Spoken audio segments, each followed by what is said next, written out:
Okay, planning board, we are live. We are recording. Phone lines will remain off. Go for it. Thank you for reminding me. I have to make sure I don't get interrupted here.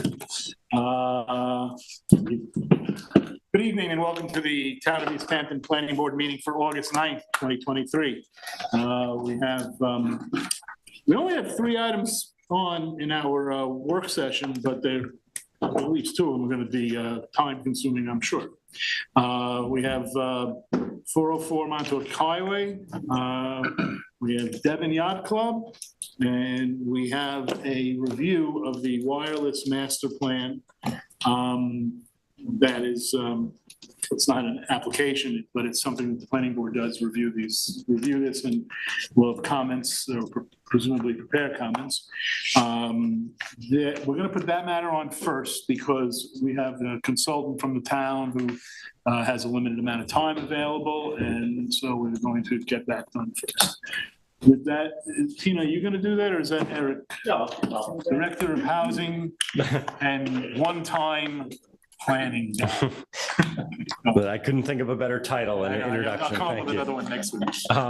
So as the board knows, you discussed this at the last meeting.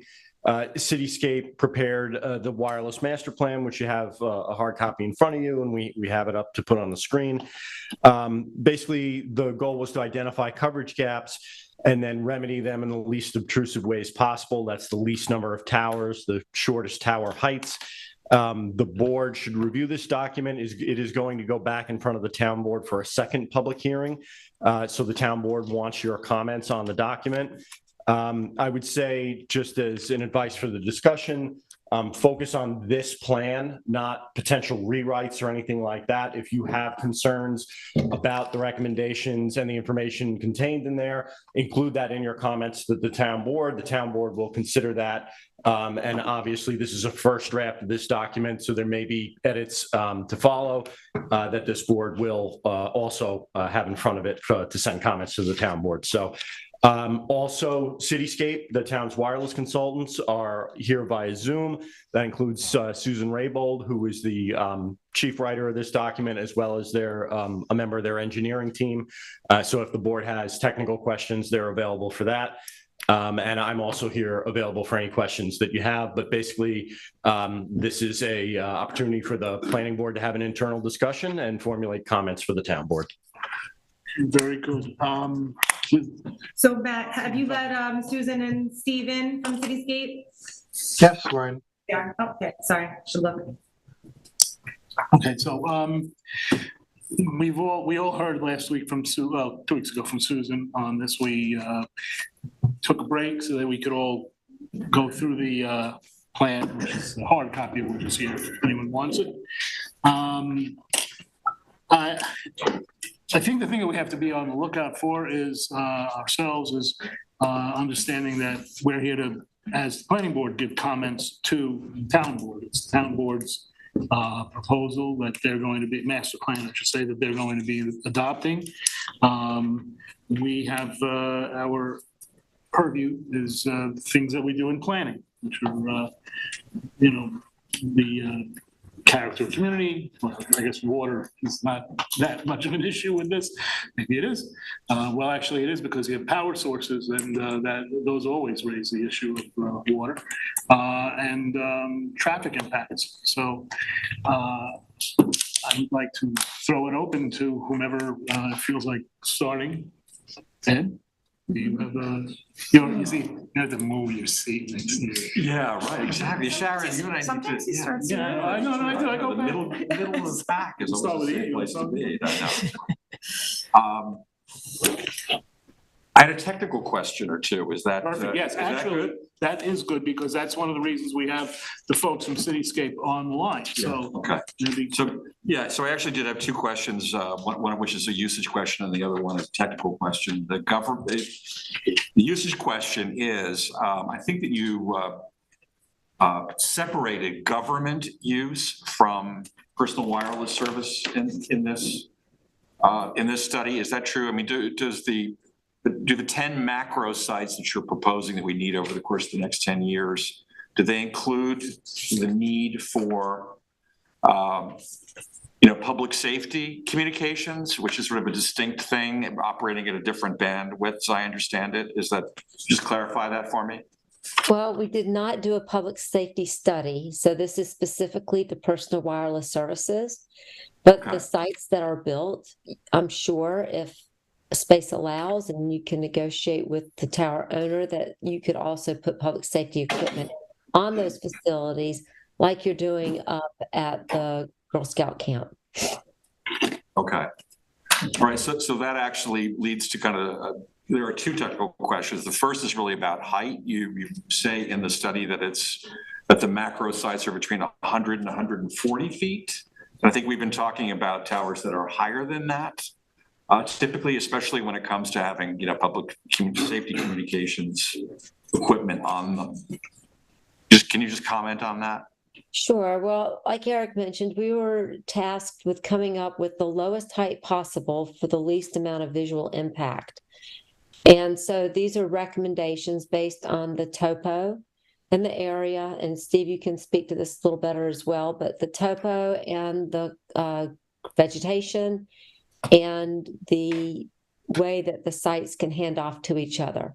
So you have a variation on heights based on your ground elevations. I like the idea of the lower tower, by the way. And just so you know, the town recently completely overhauled and redesigned its emergency communications network. So everything that we have now that's built or is in the process of being built, such as in Montauk by the landfill, is what the town needs today as far as macro sites for emergency communications. So this is really, as Susan said, a standalone plan for personal wireless service. She was basically saying, if we need to use some of those macro sites that are built for cell service in the future for emergency services, we probably can. They can probably be added there. But as of today, and this is something that was done, Eddie Schnell was really the main driving force behind it. The town's emergency services communication network is complete, and we don't need any additional locations or facilities. So just to make that distinction. Good. That's great. Thank you. So I don't know if you can briefly explain this, but I'm kind of at a loss as to how high-speed fiber optic backhaul participates in this plan. It seems maybe I'm just misreading what you've written about that, but I don't really understand how that is kind of part of the equation of wireless. Right. It's not part, the broadband piece is not part of the wireless communication plan. One of the recommendations, actually a few of the recommendations that we made, was for the town to consider doing a broadband study and look at the fiber that you have and how you could extend it out. And Steve, you could speak more to the importance of fiber to the towers. Yeah. But that was the only reference that we were making to fiber and broadband. Yeah, both the macro sites and the small cells need fiber transport, particularly for 5G service. So that's where that was put into consideration, particularly as we have in some more neighborhood areas, the short sites that are on LIPA poles. And if there's fiber going through that makes it a lot easier to connect the wireless back through to offer as high a speed as possible through the radio link. Still not sure I quite understand that, but I'll do my own homework on that. Perhaps. Well, I apologize. We're getting 100, 300 megabit, sometimes gigabit performance with 5G from the towers, and that requires fiber backhaul. So if you've got this much capacity in the on the airwaves, you need to have, in order to get that traffic back to the central switch and complete the circuit, you need to have basically fiber optic to carry to that tower. To that tower or to the poles, exactly. Yes, sorry for my clarity in that. Yeah. All right. I get it. Thank you for that. Appreciate it. I'll let my colleagues comment. Yeah, no, I want to pick up on that because I had the same question. My question is, maybe this is because I don't understand it very well, but fiber optics network, which, is in your plan, can that be considered as an alternative to cellular? Is that something that, in someone's imagination, you could have a totally fiber optics network and do away with cellular altogether, or is that just a ridiculous idea? There's nothing ridiculous. It's just you need some form of basically a radio base station to transfer the light that comes from the fiber optics into something that a wireless phone can capture. So, an example of that is, let's say you had Fios at your house and you have a high-speed Wi-Fi access point, right? That kind of is a similar idea. So you've got high speed in the house, and then you're using Wi-Fi to carry all of your data and your phone calls. So it's the same idea, but using the public wireless networks for a wider area service. And how would that work, though, if I'm in my car? So your phone has a radio connection to the nearest tower or cell site, and then from there it converts it to light and sends it down fiber to the central switching point, where it hands off the traffic. So is it possible to get rid of all of these very tall towers and have a system where you have these units on the telephone poles, the height of telephone poles, and have a fiber optics? Sharon's shaking her head. Don't you wish? Is that something that's imaginable in the future, if not in the near future? It's imaginable, and you'll see the incredible density that was proposed of these utility pole sites. And that was just to cover areas where there weren't, they were completely residential. There was just no possible zoning or any way to get a tower in that area. So you saw the density of all those small sites required to replace one tower. So it's easily somewhere between 10 and 20 to 1, the ratio. So that creates a huge amount of infrastructure to replace a single tower. So those, but you're not going to be able to replace and get rid of your small wireless and your macro cells and just work on fiber optic. Yeah. I'm sorry, I didn't hear what you said. What? Okay, I'm answering your question about can you just get rid of the macro cells and the small wireless and just work on fiber? And that answer would be no. No, you can't do that. Can you? And just use fiber, right? Can I just interject? Mind if I? Okay, no, finish, because I'm on mine away. Yeah, I just had a couple other points. I just wanted to touch on the poll. There were two parts of the poll that I found interesting. And I'm not citing these to as a reflection of my opinion as to what should happen, but nevertheless, I think they're very pertinent. And I know the poll was a small poll, 1,500 people, but nevertheless, I think it is representative of the wider community.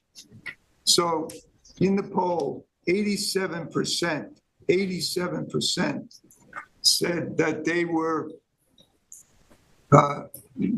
excellent connectivity was most important to them.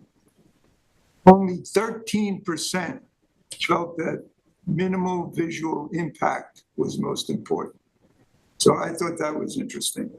The other point that I want to make, I just want to read real quick some of these federal regulation items and state regulations to make another point. So it starts off by saying that local government agencies are allowed to regulate personal wireless service facilities, provided local code aligns and does not exceed federal regulations. The Telecommunications Act of 1996 preserves local siting authority, but contains a handful of specific provisions that require municipalities to follow federal restrictions. Local governments must act on applications for new wireless infrastructure within a reasonable amount of time. And if that's that shot clock, and if they don't meet the requirement of that shot clock, then what happens is, Well, it depends on the application.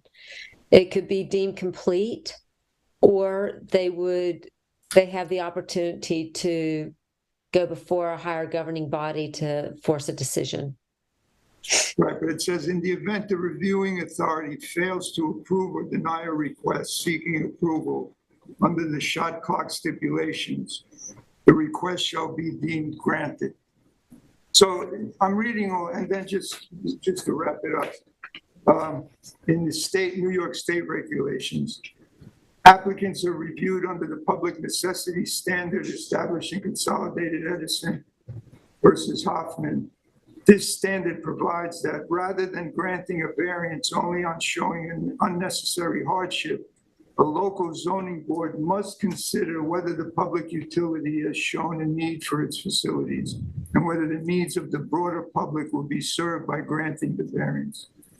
And lastly, telecommunications provider that is seeking a variance for a proposed facility need only establish that there are gaps in service, that the location of the proposed facility will remedy those gaps, and that the facility presents a minimal intrusion on the community.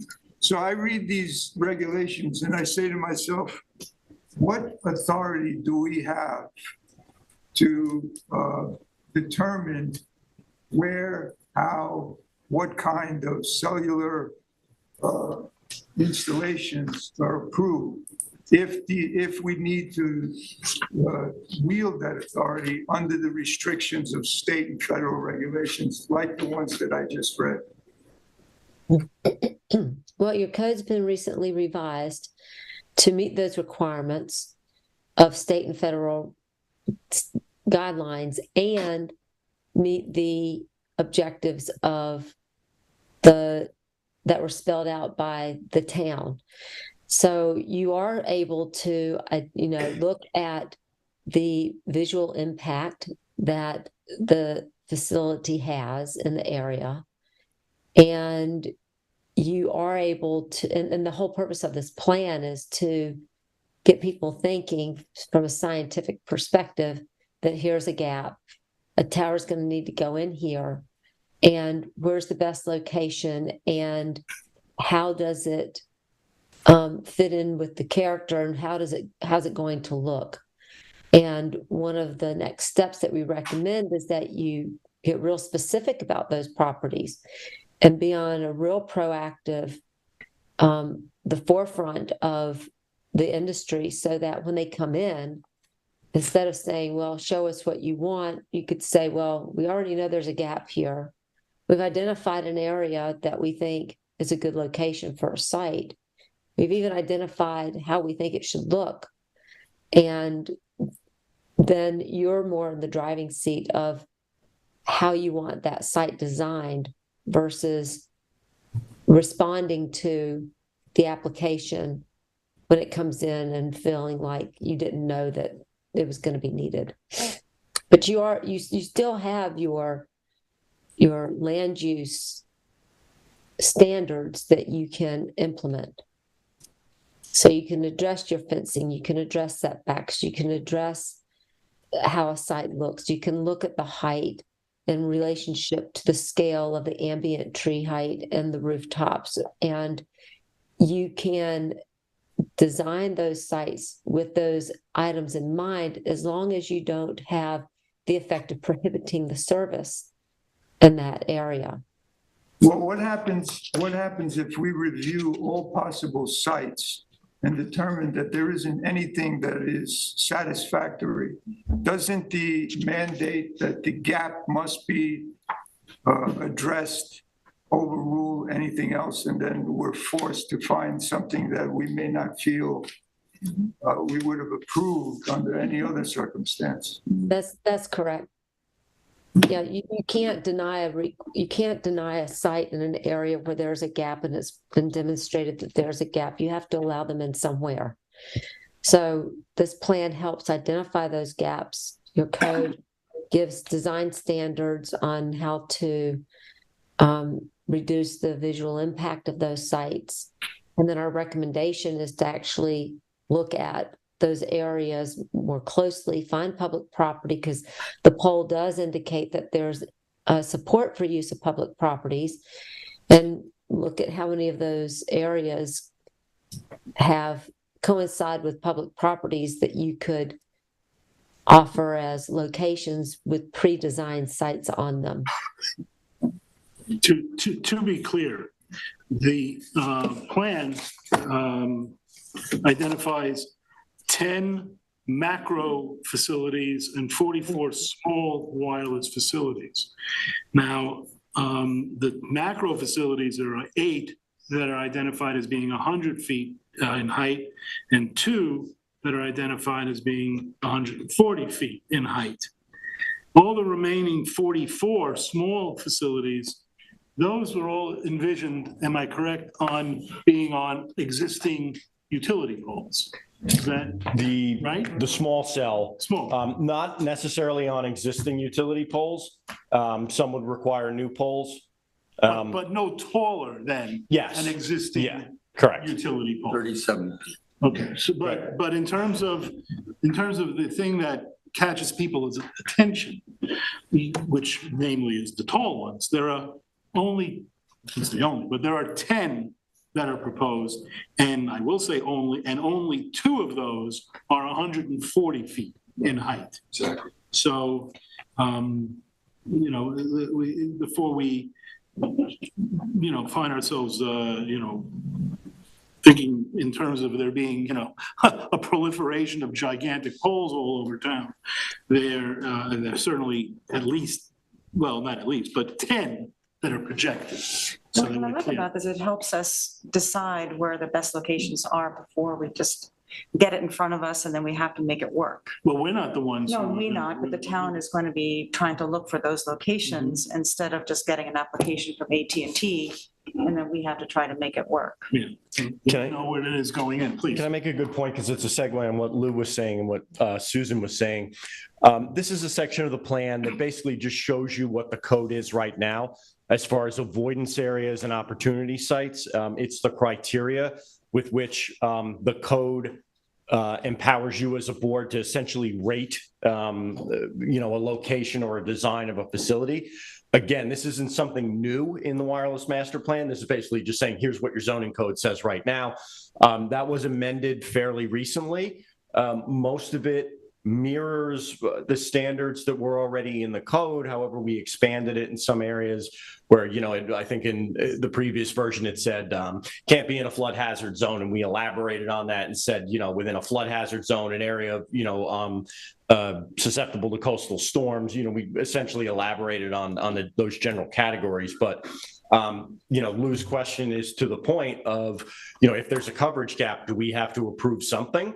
And as Susan told you, basically the answer is yes. So this is a section of the plan referencing the code that the board might want to discuss, because you will be forced to make hard decisions with applications that come in.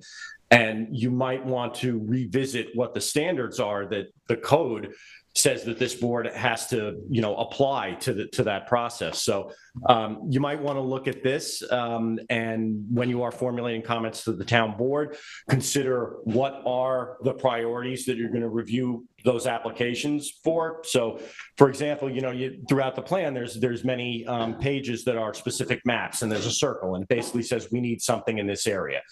I can tell you, if the answer was easy and we had already found, there's an ideal property within that circle, we would have included it. That's not the case. There's really no good sites in those areas. Otherwise, there'd probably be something underway on those sites. So you might want to think about the ranking and the criteria itself that you're going to judge those on, and then a ranking of them.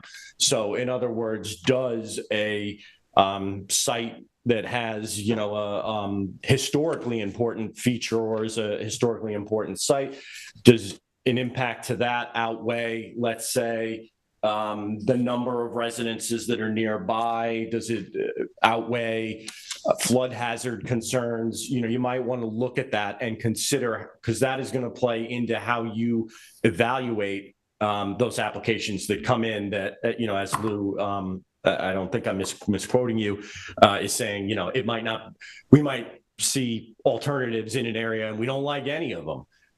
If you are, and really the applicable laws say that you will be forced to make a hard decision, you might want to narrow in on that in this discussion and consider what are going to be, the ranking of those criteria. Well, let me ask you this, in that regard, do you think, and does the board think, that we should, because otherwise it may become very unwieldy, limit our analysis or our conversation to the 10 macro facilities?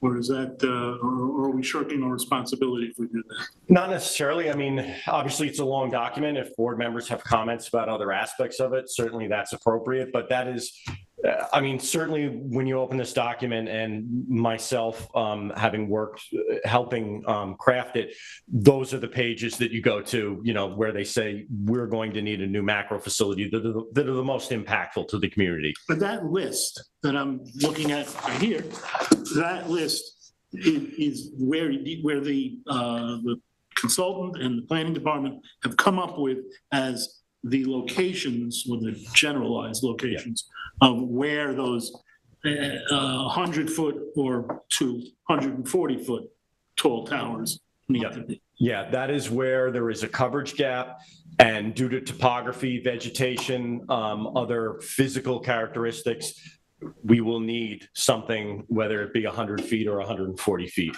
to fill that coverage My gap. question for the board is, do you think it's worth it to limit our conversation to those 10 locations, or, all right, well, yeah.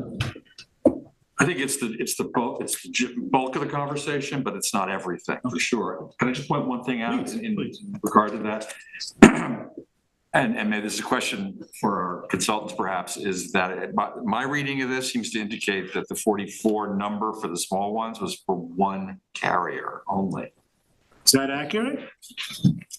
So there could be 3 or 4 times that number, is that correct? Well, if it's not designed for multiple tenants, that would be the case, yes.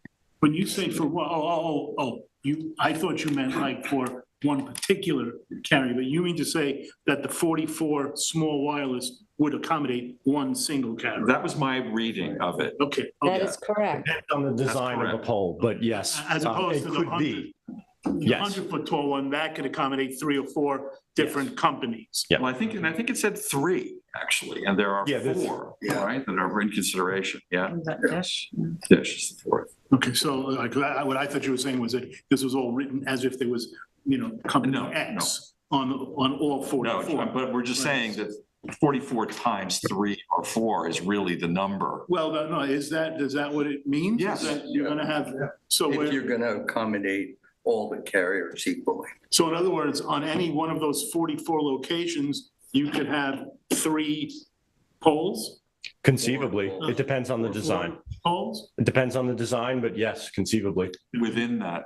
Then maybe we do need to expand the conversation beyond just That's the reason. just the 10, okay. And again, because there's a lot here and there's a lot of different, subparts to this conversation, but just as a reminder, really the board is tasked today with coming up with comments, concerns, statements that they want the town board to digest when they consider this document and whether or not to ultimately adopt it in this form or require revision. So just keeping things on track of this is the planning board laying out its concerns ultimately in a written document to the town board regarding the document. So. Eric, question, who's going to do the secret review on this? That would be the wireless service provider or the tower owner who's doing the application. I mean, the secret review, this is an amendment to our comprehensive plan. Yes, correct. It requires secret review. Yep. And Yeah. we need a lead agency, and so. Yeah, which will be the town board. The way we foresee that is the EAF being prepared for the town board before this goes to a public hearing for a final version of it. What we've done so far, and I had said this at the last meeting, but what we've done so far is the town board did hold sort of a preliminary public hearing on this to solicit comments from the public. There was only one comment. I think that's just because people weren't really aware that it was out there.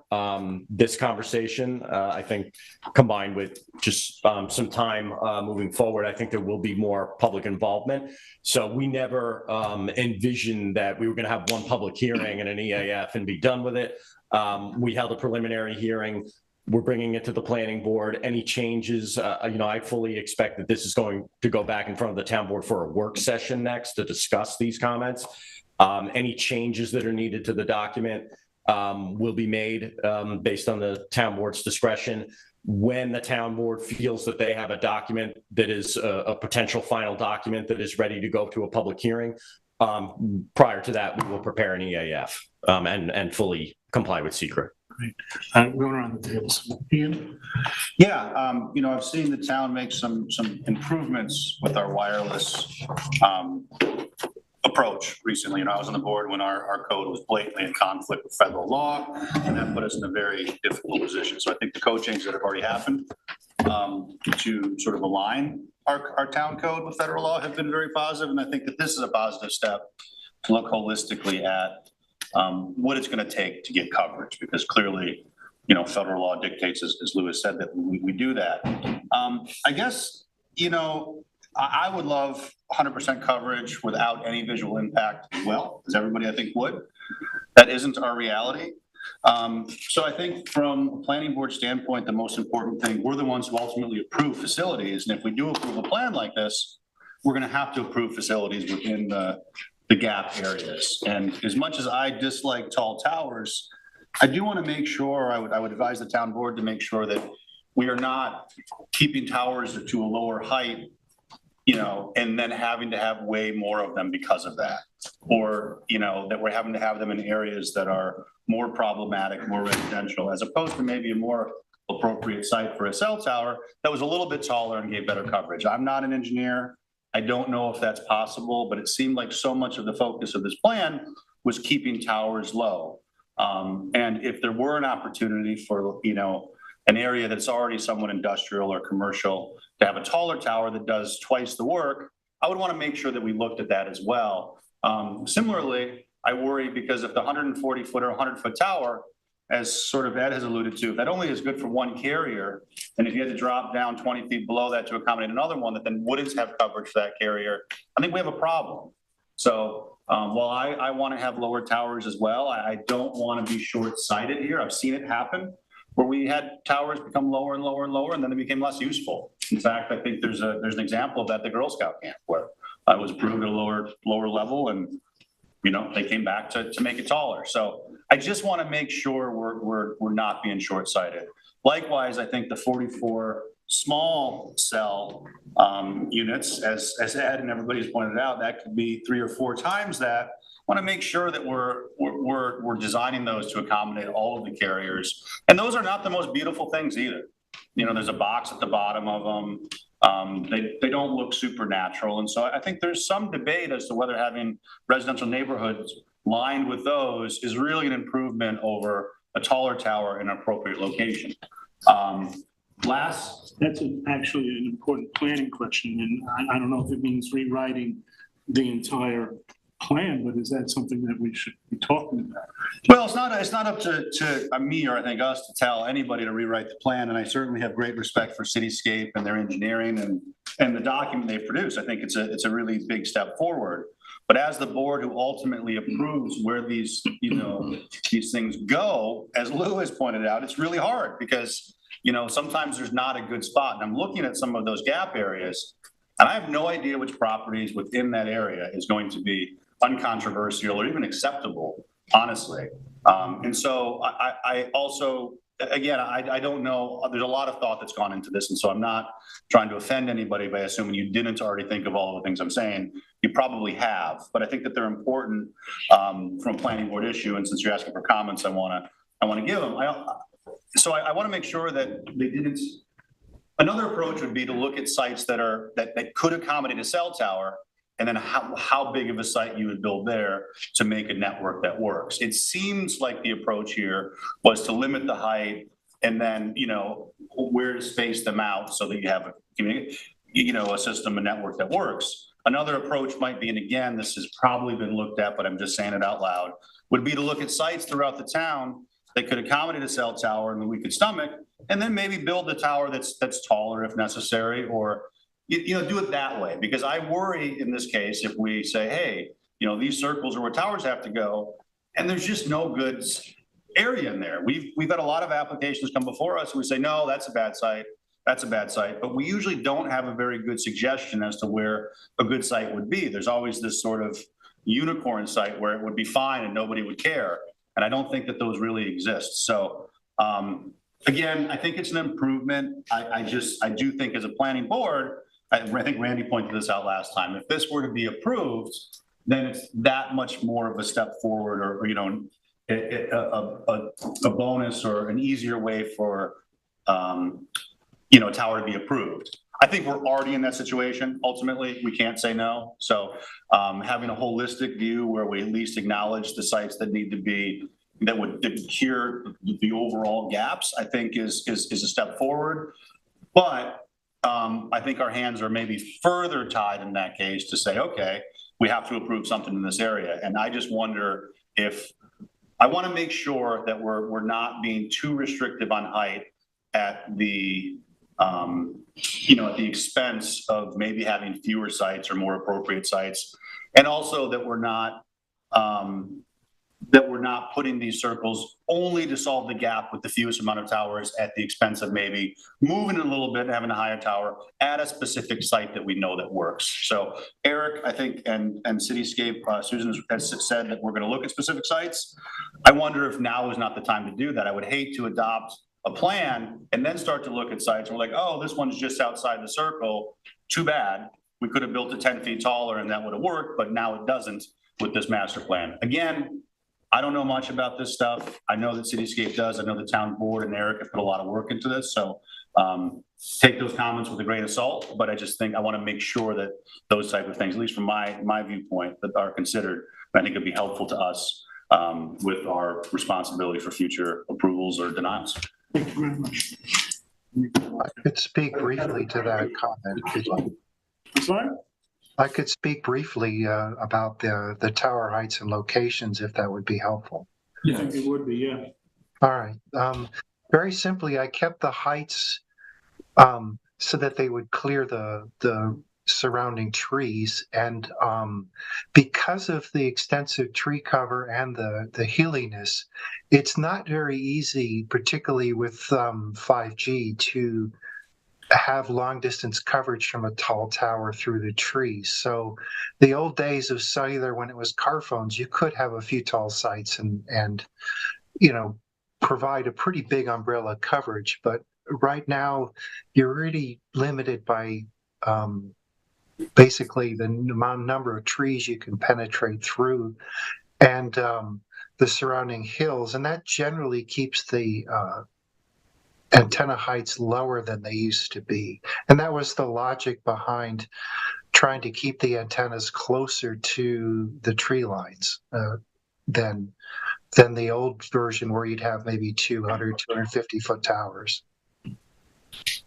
Thanks very much. And well, while you're commenting on that, what about the issue of the heights? Are they designed for one carrier at that height, or would they accommodate up to 3 or 4 carriers with the towers of the heights that you've listed? They were meant to accommodate multiple carriers. So you'd have one at 140, one at 130, one at 120, and you'd still be above the trees and still have reasonable coverage. Thank you. Thank you very much, Michael. Certainly.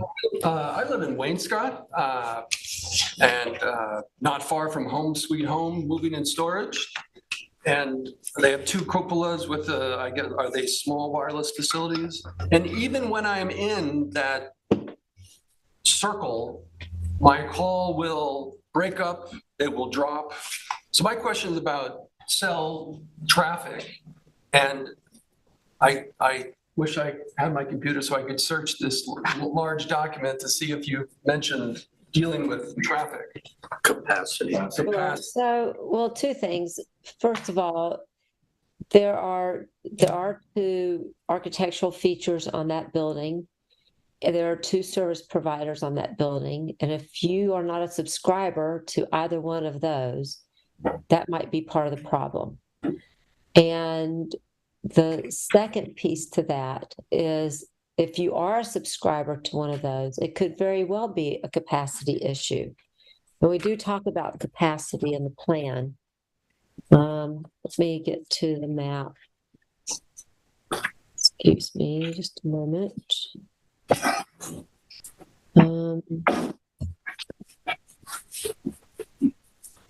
Let's see, I'm trying to find a particular map and what page it's on. Are you looking for the Wayne Scott map? No, not specifically the Wayne Scott map. I wanted to find the map, Eric, that has the gradation from yellow to red. Oh. And that's the capacity map. There we go. It's that one there on the right. And I'm trying to find what page. There we go. It's also page I have it.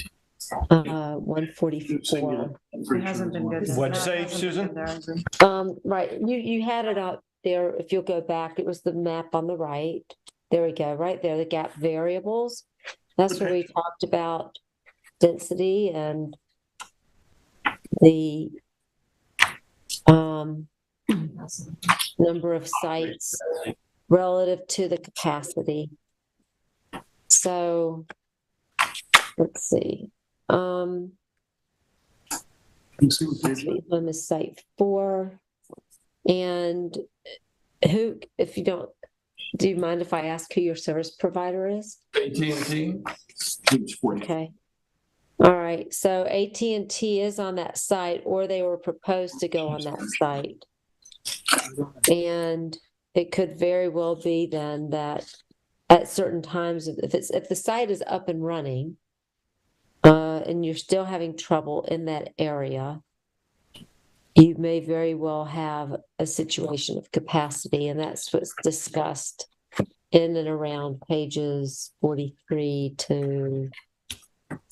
Well, I know when school gets out, gets really slow, so. Oh, sure enough, it would. Absolutely. So you're going to have certain points in the day where there are in seasonal traffic where you would have Then the traffic light. capacity issues. The gas station.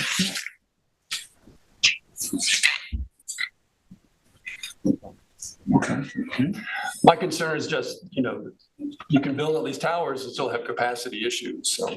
And the capacity issues also vary with the season, right? That's right. That's right. Go right ahead. Yeah, on this issue that's we're discussing now, I'm resigned to the fact, as I indicated earlier, that we can try the best we can to try to find suitable sites. But in the end, we're going to have to find a site, because the rule that supersedes everything is that the gap must be filled. My question with regard to capacity is, there's a saying, I think it goes, you build it and they will come type thing. And one of the things that we're concerned about here in East Hampton is overdevelopment. It's just getting too crowded, too many people. People are complaining about that, and it's causing infrastructure problems and all sorts of things. So I understand if there's a gap, meaning that there's no service at all, we need to fill that gap by building some kind of tower. In the end, we have to do that. However, if the capacity is not, or you don't have enough towers to meet the capacity, or let me put it differently, in order to have that area fill up with a certain amount of capacity, a lot of people, a lot of traffic, so that you then need to build additional towers. Are we subject to the same regulation there, where if there's a gap, the cellular people are treated like utilities and they're mandated to fill that gap? Are they mandated to fill an ever-flowing, ever-rising capacity of traffic and people by putting more and more poles? Or is that outside of the realm of federal and state regulation? Is that clear? Well, the maps that we show are assuming that each provider is on each site. So if there's so if you were to maximize the use of all your sites with all the providers on each site, that's our starting point. And then that's from there we go to fill in the gap. Now, the map is good for, we're estimating this to be a 10-year build out plan. At the end of 10 years, you may have a situation where your master plan is built out, you've had more infrastructure built to accommodate the growing size of the community. And at that point, yes, you will need more infrastructure to accommodate that growth. So when we talk about gaps, we're not just talking about geographical gaps, we're talking about service. The answer to that must be that it's not good enough to say one person uses a cell phone. It's not. No. So I think that your concern is Well, valid. there might be a base though. You're not going to say one person, but if you satisfy a certain base in the year 2023, I think we're looking at this backwards. I think if you build more towers, you create a situation where you can have more people be able to tap into. People aren't coming just for the cell service. But that's one of the things that they, that's a convenience that they look for. I think that this is a very rough analogy, but the thinking is when they built the Triborough Bridge and it got to full capacity, they said, well, we better do something. They built the Whitestone Bridge, and the next day, the Whitestone Bridge was completely full. And so we better do something, and they built the Throgs Neck Bridge. And then that was completely filled the next day. So is that kind of where you're going with this? Yeah. I mean, look at electricity and electric poles. Mm-hmm. We don't, if electricity was invented 10 years ago, and all of a sudden, all these electric poles shot up in the community, everybody would be up in arms. Nobody liked it, but now we've gotten used to it. But if we were an island and there was no electricity, there wouldn't be houses that were built. But electricity is one of those necessary infrastructure things that you need in order for to develop the area. Cellular service is another one. I mean, there's a whole host of things. All I'm trying to say is, we shouldn't be so accommodating to allow these types of infrastructures to go up, which feeds more and more development. That's an issue, I think, that's important. What's the comment that relates to this plan, though, that comes out of that? Like, how do we? Well, it was really more of a question, which I started my comment with, is what is the federal regulation aiming at? Is it a certain basic gap that needs to be filled, or is it like an ever-present situation that they review and say, the capacity is enough now that we need even more cell towers? I think that would be a gap. That would be considered a gap if the capacity isn't there. That is correct. Yeah. I think it's a very good question. I'll wait until my turn. Well, I'll let you know if it is your turn. It is your turn. You're done. It's your turn. Okay. Go ahead. So I think Cityscape did a very good job. This is a great piece of work. Thank you. You guys did it's the best cell master plan I've ever seen, and it's really a great piece of work. However, I think it's too ambitious, and I'll give you my questions. But I think before I got here, we established that we are not talking here about safety, because the emergency services infrastructure is complete. That's correct. That was the. We're not talking about that. And in the report, it says we're not talking about FM radio here. All we're talking about is smartphones using towers, et cetera, using wireless services. So one of my questions is, and you did mention in-house Wi-Fi, which is of course provided by a cable wire coming into your house. And then you have your own little mini tower in your house that you use to use your cell phone. And I don't think that aspect was discussed enough. I think we need to look more, maybe we need to ask Optimum to come in and explain to us about how Wi-Fi could satisfy in-building cell phone use. Not wireless, but in-building Wi-Fi use. So I think that's not developed enough. The reason for that be to free up the bandwidth? Is that why you're saying that? No, I'm saying that we don't. What Cityscape has done, understandably, is say we want. Sometimes they call it seamless. Sometimes they call it better. Sometimes they call it robust. But the goal here is to provide outdoor, in-car, and in-building wireless service throughout the town. Now, to me, I don't know why we have to have in-building wireless service in Cedar Point Park, or in Heather Hills, or on the western shore of Gardiner's Island, or at Barcelona Neck Park. I don't think we need in-building cell service. I think that's too high a bar. So are you saying that because that's what's being called for, that is creating too much structure, too much? Yes, it's infrastructure to provide in-building coverage throughout the town, and I don't think we need in-building coverage throughout the Well, town. should we ask if that would change the plan? All right. That's a good question. It's a good question. Did you hear that one? I did, and we'll probably need to discuss that internally. My first reaction, though, is if you look at some of the poll responses, people have gotten rid of their landlines and they're relying on their wireless phones.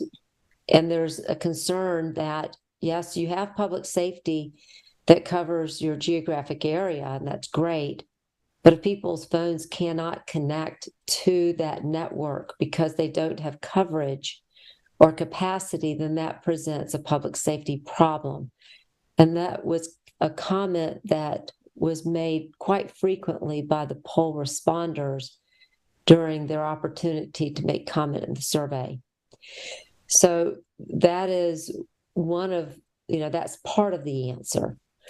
And then the second response that I have to what you're saying is that is part of the recommendation is to get the broadband provider in and talk about with the town what their plan is now with where they are. What is their plan to build out into these areas? And is there even an opportunity for partnership to get fiber out to the last mile into these areas that will benefit the community that lives out there through the Wi-Fi to the home? That's still, however, creating a gap. If you leave that property, you can't connect to your network anymore because you've driven away from it, or you've walked away from it, or ridden your bicycle from that area, and you have a situation. If you don't have connectivity wirelessly, then you're put into a situation of a potential public safety problem if you have a problem. Okay, so I think we do need to hear, this is a very wireless centric plan. Sure. And most of the people I know, including myself, have cable, and we get internet, television, and telephone over cable. Whether or not the wireless industry wants us to have landlines and cable, it's a different subject. but it does mention in the study that there is competition between these two industries. And that I think as far as the Wi-Fi, we're talking again about 3 levels here. We've got outdoor coverage. So if you have your phone and you're in Heather Hills and you fall down and you have outdoor coverage, you'll be able to call 911. You don't need in-building coverage for that. And you don't need in-building coverage if you walk away from the Wi-Fi in your house and you're outdoors.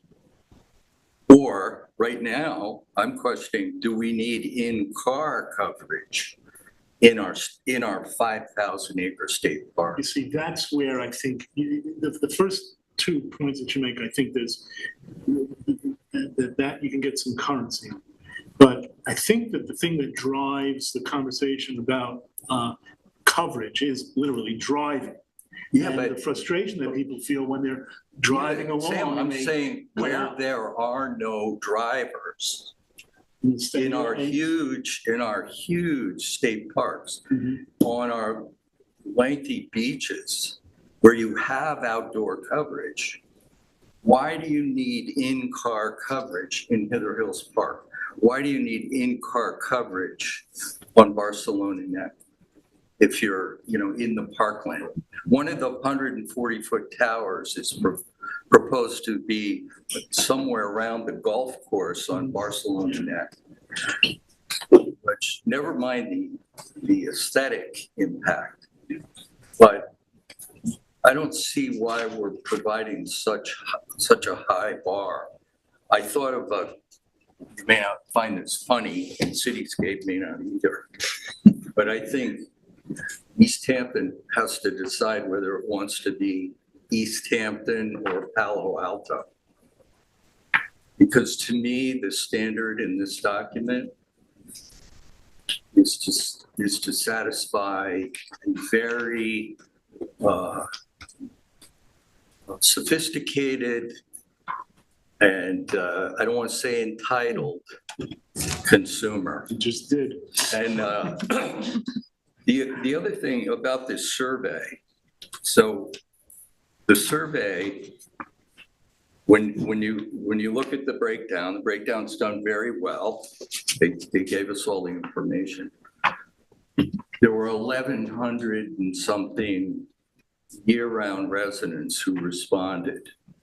And I think we have 28,000 year-round residents. So that's something like 3 to 4% respondents. So Polling, that's not terrible. yeah, but I don't know. I wouldn't, I'm not comfortable leaning too heavily on a 3.9% poll that was only available, I think, for 2 or 3 weeks. But Randy, anytime we get public comment, positive or negative, it's not going to be a higher percentage than that. So, well, I'm to just use saying, that how logic, much do you think we should be governed by that poll? anecdotally too, though, I don't know who here believes that people don't think that coverage is an issue. Like, there's nothing in that poll that seems like it's so far afield from how the general population feels, at least. Yeah, but do they understand that it's not safety coverage? Well, But it is safety coverage. safety No, it coverage. isn't. Yes, Well, yes, you Well, can't. it's not the police talking Because to what? each other, but it's No. us, it's somebody making a call with well, their phone. so how is it if we have all outdoor coverage for the whole town and in-car coverage, those 2 levels? And I'm not satisfied we need in-car everywhere. No, I think that's a good point. Those are Those are good points, more but you still need, powerful. but you still need cell towers to cover the outdoors. The In outdoor, international, Yes. but you don't not need, buses, not- you don't Yeah. need as many, and Yeah. you don't need as much No, I think radiation. that's a very valid point you're bringing up, that like. Okay. And we should include that in the comments. Yeah. How much would the plan Yeah. change if we were geared towards outdoor and in-car I don't know the In answer. a certain Very, area. very good point. And if there were better broadband availability for indoor. Indoor. That's I think that's a distinction that's not. No, Heather Hills broadband has is very not good great. coverage right now. Who does? Heather My internet's Hills, not super Oh, reliable. really? amazing coverage. Well, they've got that tower I know, farm right there. exactly. I hike I in don't there, think bike in Heather Hills there. needs You can call any from more. anywhere in Heather Hills.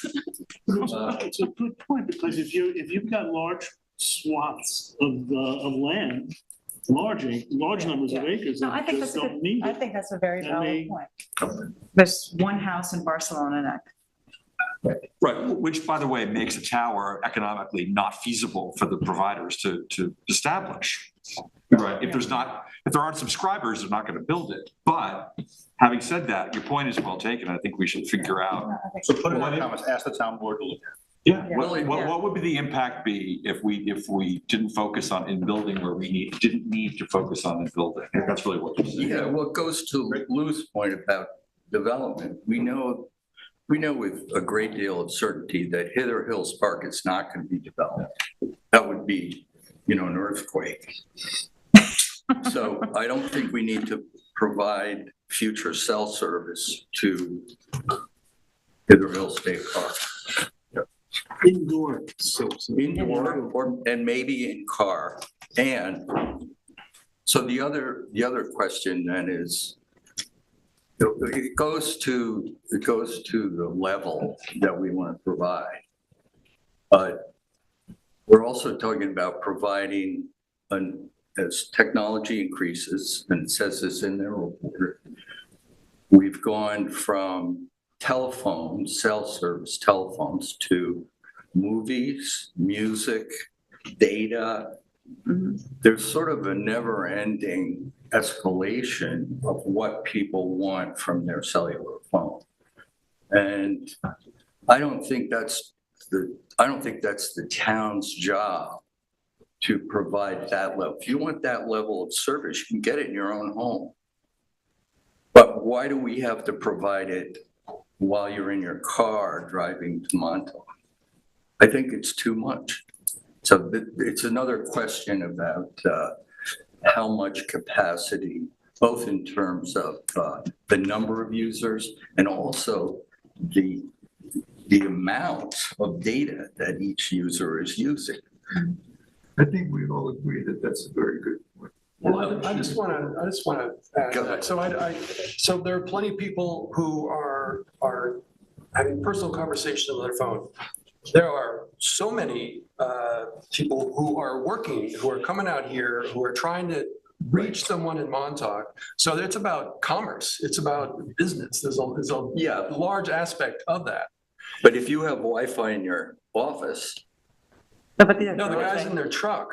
I remember trying to call a fence guy, and I'm in Bridgehampton, and they're in Southampton, and I could not get through. I could not, for like a half an hour, I can't get through to these guys.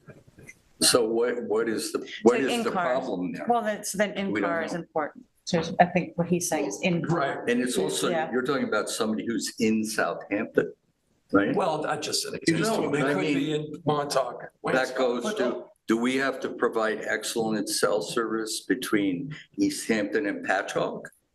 But I think ultimately, that's the if the town board will decide what they think is necessary, I think we're just trying to comment on the plan as to how it pertains to the planning board. Right. And if you were on the town board, you might be able to say that. I'm not sure how federal law, goes to what you're talking about, but the point is, if the town board wants to have in-building coverage, they're gonna do it. How can we make this plan a better plan for the planning board to work with? Right. I Well, don't think there's a distinction also being made about what the wireless service is being used for. I get a sense that you're saying, why do we need all this service for games? well, not really. I guess I'm just picking you're up not gonna on be able to Lou's stop. point. Where does it end? Where does it end? But you can't We limit have to someone. provide a No, I mean, platinum. what are you gonna have a guy in the car saying, I mean, you can do this, but not that? I mean, obviously. The phones exist, they've got their Right. stuff on there. You're not gonna know who's playing games, who's listening to You're right. music. I'm not who's- suggesting- it's What like- Randy's saying is that you I can't get limit it. someone, but you can limit the services that are available. And the more services that you make available, the more different kinds of people you attract, the more people come to live here, the that's- more people work here. We don't have the infrastructure, the room, or the desire to have more people here. And this is one of those things that creates more mass. Does the These are like technology? philosophical things. It's though. Well, no, there is one technical question, and does the tech, and this is for the folks at Cityscape, does the technology allow discrimination between uses? Is that something that can be done, or is this just like, a conversation that we can't even literally have? Do you not tap into your Well, data? we talked Yeah. about two.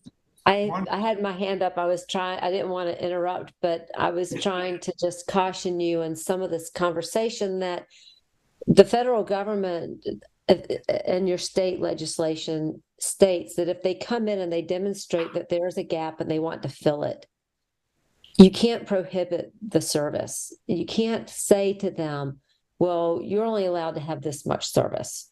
If they demonstrate that they need to have coverage and they want to have coverage or capacity improvements in a certain area, and you don't, and you turn that, There's no customers in there. there isn't, Yeah, I you're think, saying that you know, Mark- we're not- right, but it's also about No, handoff. I mean, I think we have to You know, probably get off this some of point. this- I- Some Susan, of the can I just say sites are this? needed for connectivity to hand off from one site to another. So they serve multiple purposes. So I just wanted to caution you on that. And the point of the plan is, again, to show the minimal. We're not showing complete coverage indoor across the whole area. This is the first 10 years. That might be the goal ultimately, but for the first 10 years, this is what we think you can reasonably expect to see over the next 10 years. And if the industry slows down because of economics, which is something we're seeing, then it might be a 15-year plan. If the economy changes and their bonds and their return on their investments and everything turn around to a different scenario, then they might speed that up and it might be an 8-year plan. It's a theoretical plan, and we're not, we've done our best to not try and show that you need a site right smack dab in the middle of somebody's neighborhood. And so if you see something and you're like, well, this is really looking like it's on a golf course, it might very well show a portion of that facility on near the golf course, because that was perhaps better than a residential neighborhood and open space in in that specific subdivision. So again, I just wanted to caution you that you can't tell them that they're only entitled to outdoor service. If they come in and they say, we need in-building here, then you have to address that. And we're not trying to say that, and again, I'm not trying to say that we're providing, the map is showing 100%, because it's not. And 100% might be the objective in 20 years. I don't know. But this is a 10-year snapshot of what we see. Another important point is the town isn't proposing to build these facilities. No. If facilities are proposed to the town, this is where they ought to be. And I think Ed alluded to this earlier, they're not going to propose them probably if there's no benefit Well, to I think the customers. that's the thing. I mean, ultimately, so it isn't going to happen unless it's economically feasible. market This is not a build it and they will Right. come situation purely by any means, right? They're not going to build anything unless there's a subscriber base there too already, right? We're getting into an area where we really have no jurisdiction. It seems to be, as much as philosophically, I really kind of agree that nobody wants to see more infrastructure than we need, for Right. sure. Well, let me just point out something, you guys, because the wireless master plan, which is a chapter of our town comprehensive plan.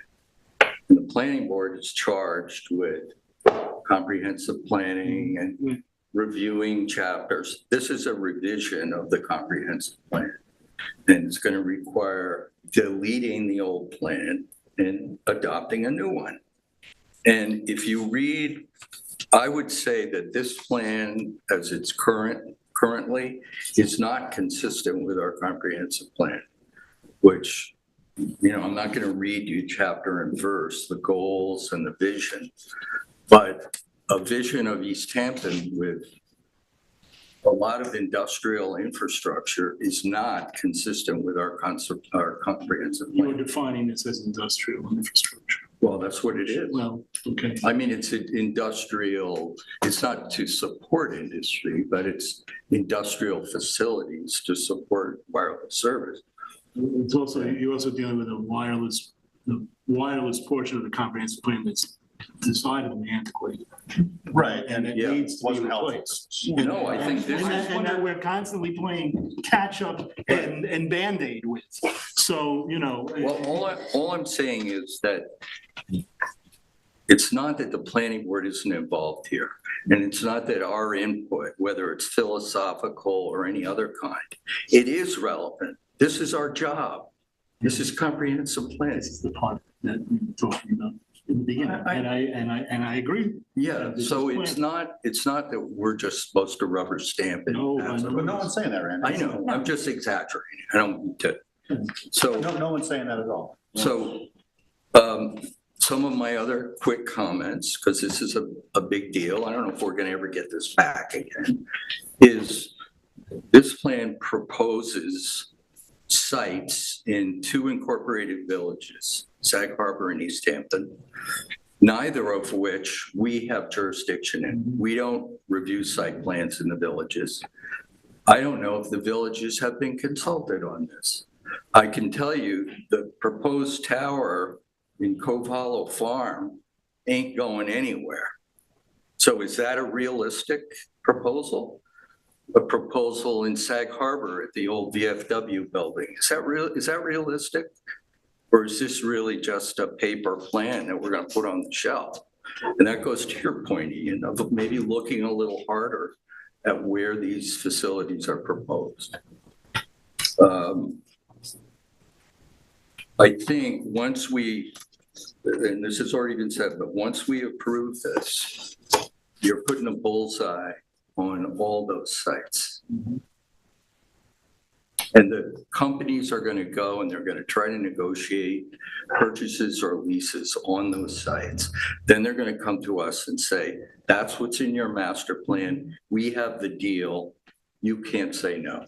I agree with you. The thing is, they're already doing that though successfully. We just don't have any big plan that ties it all together. They're already saying, we have a gap, you have to approve it, and they're right. Well, I don't know. I don't think it's that simple. so is your comment then that we need to go like Ian's, go one step further, Yeah.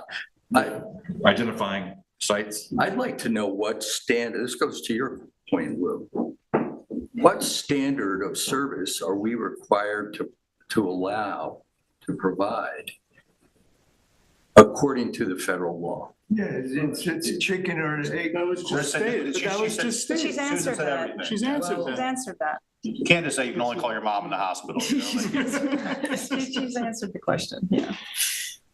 Yeah. Well, I mean, I think you. And put in our brought up a comments to lot say, of put in points. our You have- comments to say that we don't want to over provide services that aren't federally required. That's fair. We can make Yeah, that. it's a limits for- No, I mean, you make a lot of valid points, but I do think, we have this federal law that kind of hangs over Well, our heads. don't be And too, I'm not being that way. All We're right. not, if it comes in front of us, we don't like it, look, we got into a situation with St. Peter's Chapel. We didn't like it and we went into litigation and guess what's going up there? And Randy, you're That's right, it's my our power. job to look at this plan, that's why we're discussing it, but you know what? We're commenting on the plan, we don't approve it, we don't get votes. So all we're trying to do is give thoughtful comments. I think execution Technically- of this plan is going to be really, really hard. And that's my only big comment after you've all made very, very good comments. But I think execution of this is going to be very difficult. Finding Yeah. those sites, finding the right heights, finding how many carriers are going to be on there, and those small things might become 50 because we want to put 2 or 3 carriers on the poles instead of 3, banded together in one corner.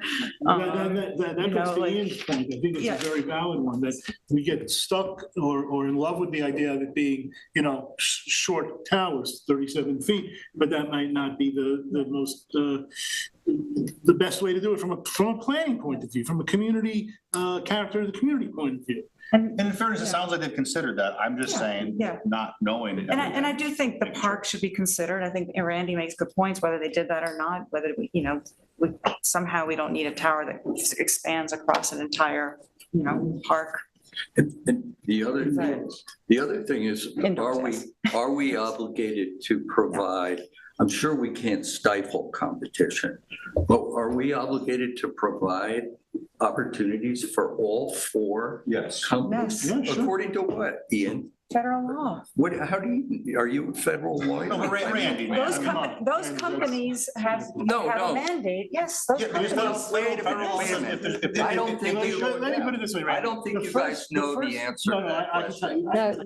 you. No, you're not allowed to discriminate amongst providers. You have to, Better answer. you're not allowed to discriminate amongst providers. You're required to provide equal access to all providers. And if you've allowed one provider to go in one area, you're required to allow all of them to go into an area. The first one you say no to is your plaintiff. close the file. So, that's that. Because you could say that, it came up with Michael's question. If you get better service in Montauk by using a different carrier. Which is precisely why we can't get in that conversation. No, but I'm just saying, they're already there. Anyway, there's choice there. I know people who have tried to Yeah. switch carriers because they move there and it doesn't work. Then they are talking in Waynscott. I think that, Tina, you've got enough to write a pretty hefty letter, is it gonna be? Yes, comments to the town board. Yep. Sharon, I think. Sharon, did I? No, I Chance to I get it agree all with a out? lot of what's been said. And like I said, I think, it's going to be difficult. And I think identifying some of those macro sites would be a good idea. If we can, if we can. I asked Susan. Let's wrap up because we really do need to move on to the next application. I know, First, you gotta get pissed at me for asking this. Go ahead. I just have to make sure that, yes. So it seems to me, and I'm definitely not an expert on federal regulations, but the federal regulations, some of which I read, said that a gap is the ultimate mandate that needs to be met. So when you say that if you need to provide coverage you need to provide accessibility to all four carriers, many carriers that there are, if the gap is met by one carrier, where does it say in the federal regulation? I'm not, disputing what your answer, but I just want to know, where does it say that the gap needs to be met by all carriers? Not just, if it's met by one carrier, why do we need to allow all the other carriers? Because not everybody has the. Because you can't discriminate amongst providers. You have to have equal access for all of them. So you cannot say, okay, well, since provider A has great coverage here, now provider B, C, and D, you can't come in because provider A has coverage. You have to treat them all equally and you have to allow them all equal access. So Lou, if you want. That's in section 704 of the Telecom Act. I drive through Waynscott and I've got Verizon and I can't get coverage, I had Verizon. I'm just saying, if I drive through. All right, okay, I think that we've exhausted the conversation. Yeah, I think there's plenty there to write up. We'll prepare a draft and bring it to the board. One quick. Last one. Did you guys, or did Cityscape overlay the statewide areas of scenic significance on their site proposal? And if not, maybe we should, and historic districts. A planning point. Yes. I don't, it wasn't necessarily overlaid. The coverage gaps were the driving force, but that is something, reiterating what I had mentioned before about the avoidance areas and the opportunity sites. That is something that was recently added to the avoidance area criteria, was scenic areas. It's a good point to make sure that none of these sites are entirely within a historic district or a void. Yeah, but again, when it's sort of operating from that angle of, well, here's a coverage gap, and then you're going to get an application, you might want to consider, what your criteria are of, the negative criteria and the positive Well, yeah, criteria and rank them. That should certainly be in yeah. the mix and Yeah. something that we should be able to say, hey, there's a historic whatever. Yeah. I hesitate to Or say scenic. identify any particular thing, but. All right, What, more question, but not now. not now, turn to, very good. Folks from Cityscape, thank you very much. We appreciate your help and input. We hope we've been of some assistance to you. And anything else? No, not on this. I was going to ask, as a favor, could you read the resolution for 395 before you go into the next? Thank you, Susan. Pulling strings. Yeah. He's pulling strings. Okay, in that case. What, something boiling on the stove at home? Maybe. All right, that would be Randy. It's emailed. It's emailed. The matter of, this is a conditional preliminary subdivision approval, 395 Panago Road preliminary subdivision, Suffolk County Tax Map 300-189-14. This, I know I'm just going to go to it's a preliminary affordable subdivision, 16 lots, and on Montauk Highway, north of the highway between East Hampton and Hampton. I've read the resolution and I move for its adoption. Second? All those in favor? Aye. Any opposed? Start building. Thank you. Okay, listen, folks, we appreciate your patience and we hope this has been highly educational.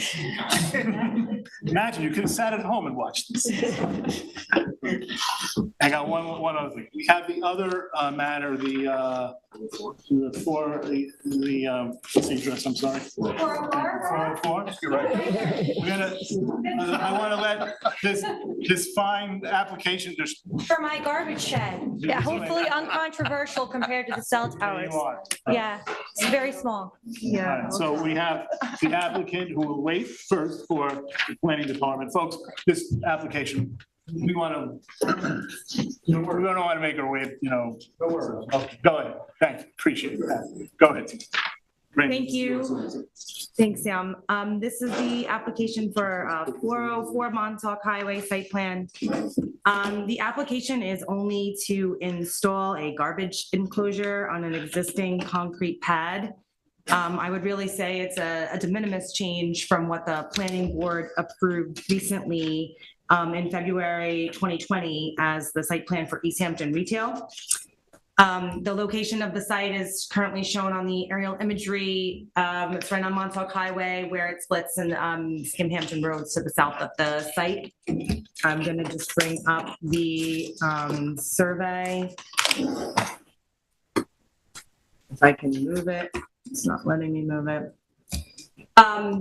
The garbage enclosure is proposed on a concrete pad that is located 12.3 feet from the property line.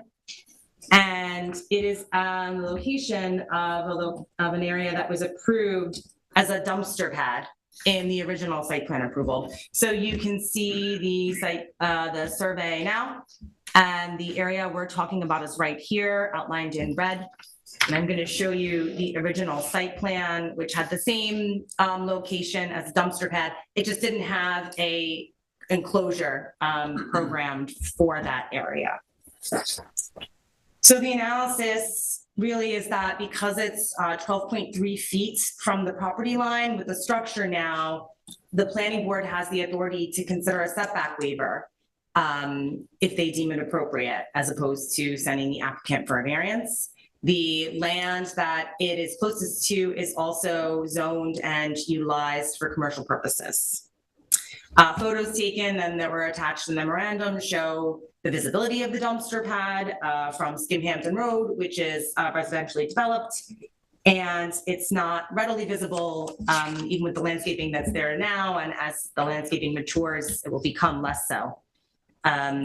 If the planning board wanted to consider more landscaping, that might be something to even soften the view, but you can see here in this photograph, there's already row of evergreens, screening the facility. And one could comment that a garbage enclosure is more attractive than a dumpster. Anyway, I certainly would have that opinion.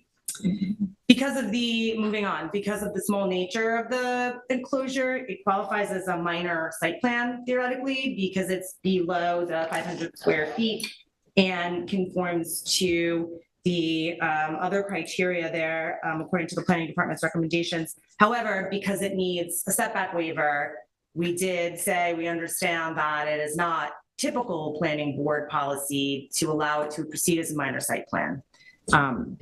So it also will have to go to ARB, and the fire marshal has already signed off on the enclosure. So to conclude, we recommend that the application is complete. The planning board discussion items are if the location of the enclosure meets the criteria for the setback waiver, if there's a need for additional plantings, and whether a public hearing is going to be required or it can be processed as a minor site plan. Thank you. Very good. The applicant. Hi, Your name, please. I'm Emily Young. I'm the owner and my store is there. And we built it ignorantly thinking that was covered under the previous plan. And that's why we didn't get the permits before we started building it. So I apologize for that. It's just a garbage enclosure. Okay, very good. Randy? Yes, yes, yes. Or I should say, yes, yes, no. Well, what's the no? The no is public hearing. So you don't think there should be a public hearing? And yes, we would waive it. And there's the landscaping. I don't think we need it. So I guess it's yes, no, no. Anybody have any comments or anything additional they wish to add on this one? Agree. Agree? I prefer my garbage enclosed. We're sending town code enforcement right to your house. No service in there. You will get a letter saying yes, no, no. Or whatever it will be. Easiest meeting I've had here. Thanks. Okay, now we've cleared the decks, so that's an order. I know. Isn't it? Yeah? I understand. I'm shooting out all eight. I can hear the waves crashing Yeah, against I the know. deck now. Seven yes. Okay. Just want to make sure is this up. Okay. This is the application site plan for the Devon Yacht Club. This will be a longer discussion than the one we just had. So everybody will get comfortable. So the site plan application has been made to demolish several pre-existing non-conforming structures and to reconstruct, relocate, and in many cases add floor area to the existing Devon Yacht Club property. I have it on the aerial now. The property situated at the intersection of Bendigo Road, Abraham's Landing Road. There's a public beach in Gardner's Bay right to the north. It's two parcels, but has traditionally been reviewed as one, and this review is reviewing it as one. I will put up some of the plans just so everybody can see what we're talking about. Here is the existing site survey, if it's showing. The site is fully developed with existing structures, tennis courts, parking areas, and a marina. And the proposed survey really shows that it will really be fully reconstructed. All the areas kind of indicated in green and shaded are being modified through this site plan application.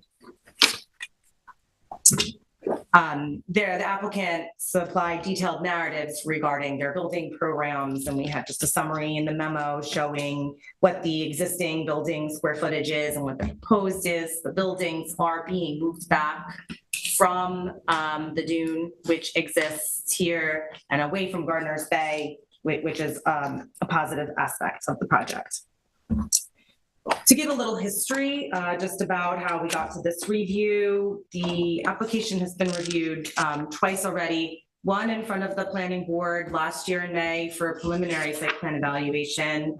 And in January 2023, the planning department issued a detailed comment memo on a site plan submission that had happened after that preliminary evaluation. The applicant had adjourned after those January 2023 comments. The planning department had some meetings with the applicant to discuss the comments and how they could respond. So they've come back with a new submission, which was really very well organized and very well responded to a lot of the comments that we made in January, which was great because that really facilitated my ability to review it. It's a big project, and the submission was well put together, so that was excellent. So what I did throughout this memo is where a comment was previously made, it's underlined, and how it's been dealt with in the resubmission is described. So I'm going to start going through topic by topic. The first topic that I have in the memo is special permit status and substantial expansion. The applicant provided a detailed GFA comparison, right? Gross floor area that exists now and that would exist with the proposed improvements. The increase proposed is 46%, which is a substantial increase over what is currently existing, but it does fall below the threshold of what would constitute a substantial expansion of the special permit use in the town code. As we were looking through this and really going through the detail, we did also want to make sure that it was also below the other substantial expansion criteria in the code, which is value-based. And so we inserted the code criteria there. So we'd just like the applicant to go through and provide some assurance that they're below that threshold. And if not, then a special permit review would also be necessary here. To backtrack, for those of you who maybe don't recall, this is a A5 zoning district. This is a special permit use in that district, but it is pre-existing our zoning regulations. The planning department hasn't found like a special permit review or resolution on file. That doesn't mean there isn't one. There may be one existing. I'm not certain, so we've asked the applicant that too. But nevertheless, if the expansion meets the criteria in the code, then a new special permit would be required, and if not, as far as we understand, there is not one. Moving on to what's driving the need for the expansion, the project description. In our January 2020 comments, the planning department asked the applicant several questions regarding how they intended to program the new spaces that would be available associated with the redevelopment of the site. And they have provided like a detailed, here's the square footage that will be allocated to different uses in each building, and it's included in their submission materials. They answered one of our big picture questions, what was, will new membership be encouraged through the improvements allowed into the site plan? The applicant has explained that the member capacity is set by the club bylaws, and they did not anticipate it changing as a result of this project.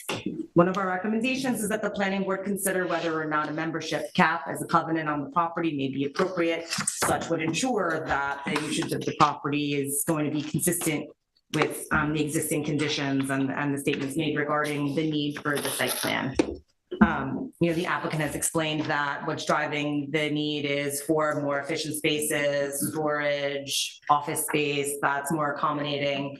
They are also, I should add, moving the buildings back from the dune, I think I mentioned, and moving them up, right, in elevation to meet floodplain regulations. So those have been drivers as explained to the planning department. We did ask for questions about, in those new spaces, are there any new areas for patrons of the site? Is it going to change the way people interact with the site? Generally, the answer to that has been no, but we did note that in some of the calculations, it seems like there are some new spaces. So we asked for a little bit more information just about those types of things, and if they would really increase site occupancy or activity to really get a full understanding of the project. We asked about staffing and if the level of staffing would be increasing. They clarified there's 26 employees, not anticipated to change. I believe that's a total number as opposed to a total per shift. So we just need to confirm that so we understand kind of the full operation scenario there. They've explained that on-site users during peak events would not change either. This is important to continue to clarify because I think in my review, one of the constraints on this may be parking is limited compared to the membership capacity of the facility. And if during events that condition gets exacerbated, that would be something we'd want to understand now. So I'm going to move on to SECRA. The planning department comments from January 2023 recommended that our classification for this project be type 1. And the applicant did issue a letter explaining that they did not necessarily agree with that interpretation. And we tried to clarify exactly how we got there this time. I think that maybe I was not clear enough in explaining it the first time. The bottom line is that in SECRA, if you are adjacent to a recreational facility, which this public beach is, you reduce the thresholds for disturbance to 25% of that which usually applies in the type 1 list. In this case, it's 10 acres of physical disturbance, which is reduced to 25% of that 2.5 acres. And this project is over that at 5.46 acres of physical disturbance, meaning that this is a type 1 action. I did discuss this with the town attorney's office, and we had our SECRA consultant also review. We were all in concurrence that the type 1 applies.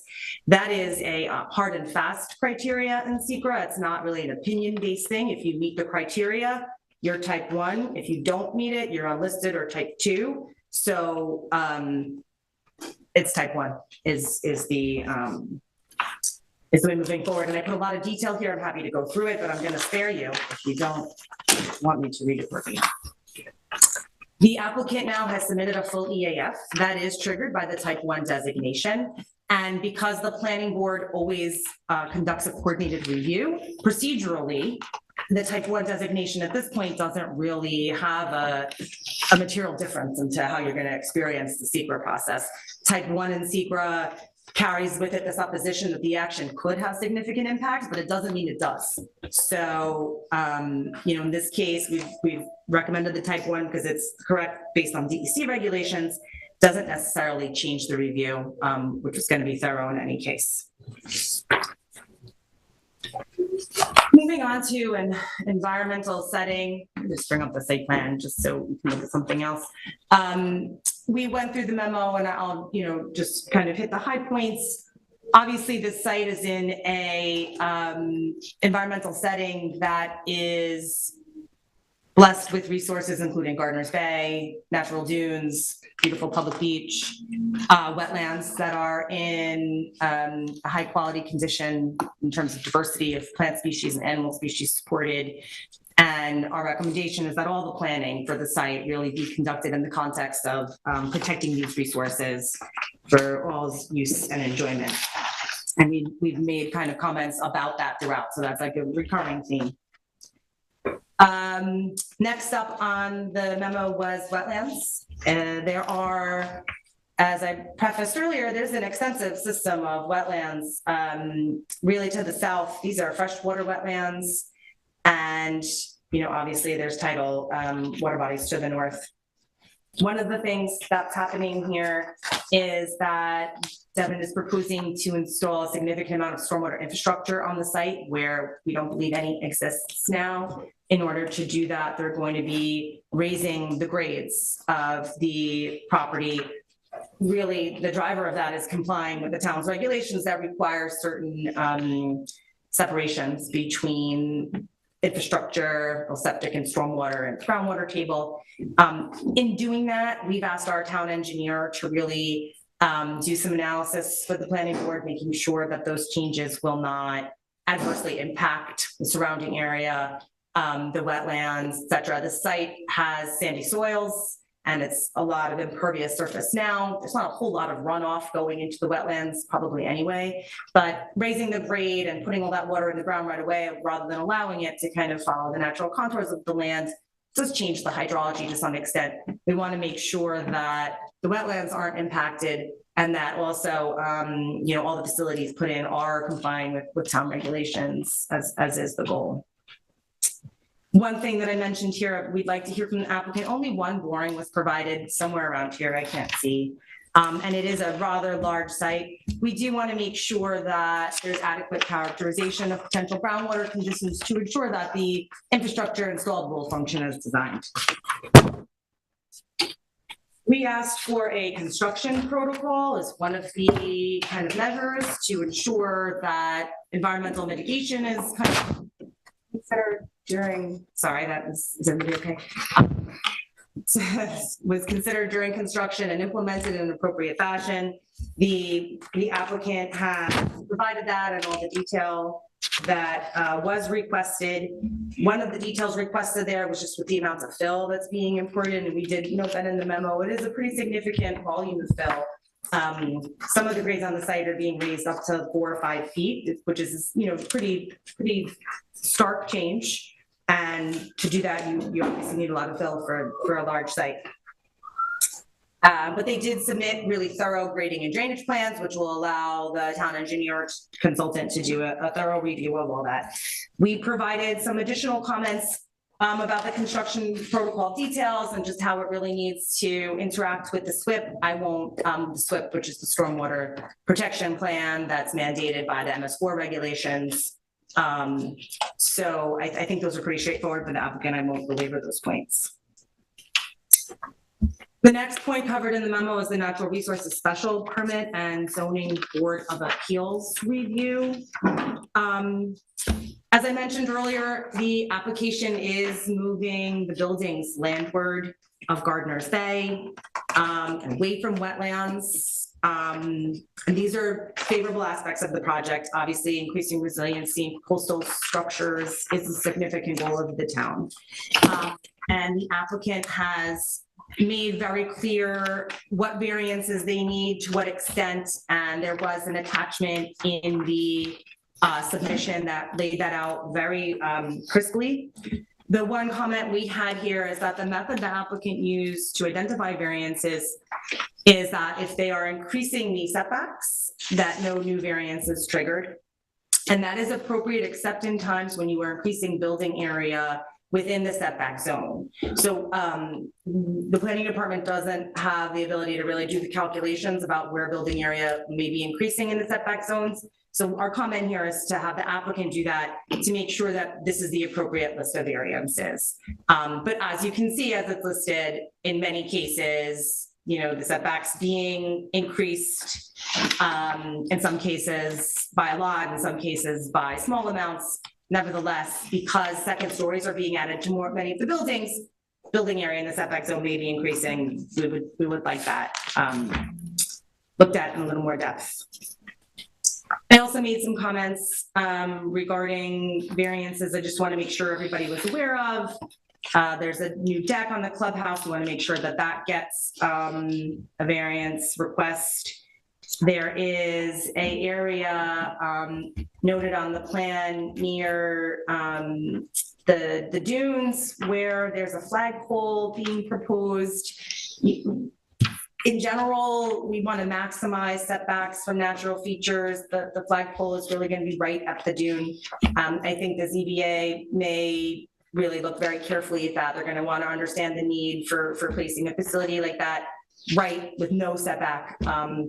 We're not really aware of what's driving that, and if it meets variance standards, the applicant, I'm sure, is aware that they're going to have to make their case to the ZBA, but we put to the planning board, do you folks think it's appropriate?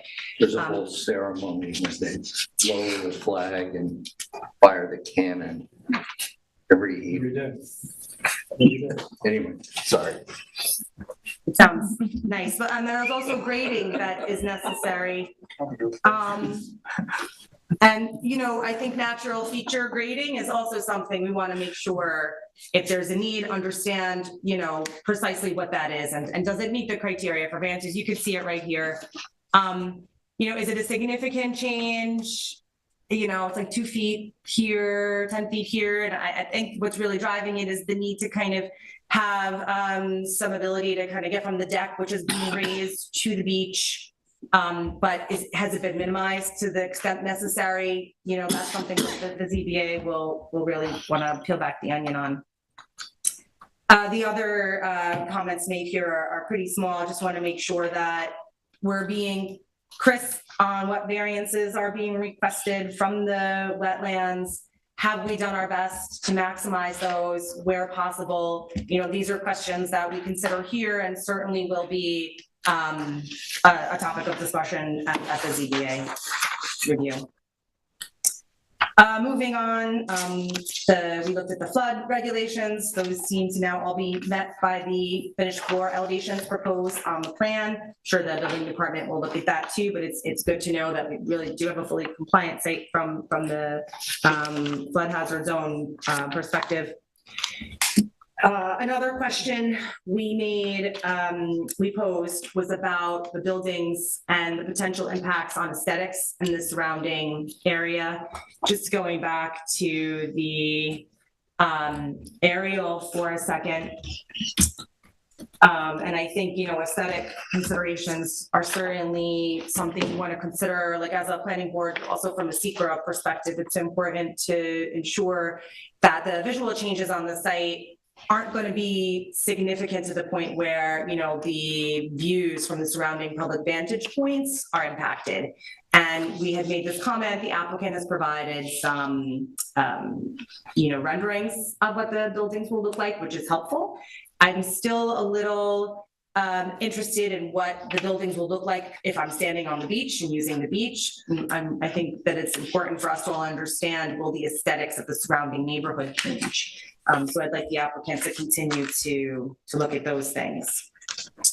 The applicant, since the last review, has made some changes that I think are appropriate on this bit of the property. There were some facilities going very close to the property line, and the screening didn't seem kind of adequate for that. And they've changed this area, they've moved some of the facilities, they've enhanced the plantings. So I feel like that aspect of the program has been looked at to my satisfaction.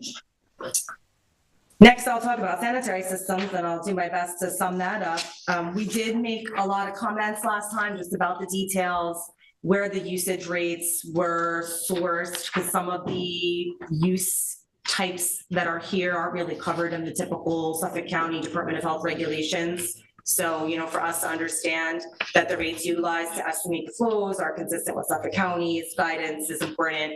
The applicant has explained now that they are in contact with the county. So, you know, we'd like to continue to hear those discussions and how they're going, because we do like to have the detail about those facilities being in compliance with the Suffolk County regulations. And it does seem like it's proceeding, and I'm sure that they can brief us on the comments of the county thus far.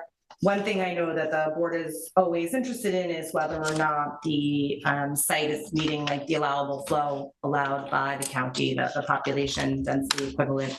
And according to the applicant's calculations, they are below that value. So they're not exceeding what Suffolk County would require as a variance or anything like that.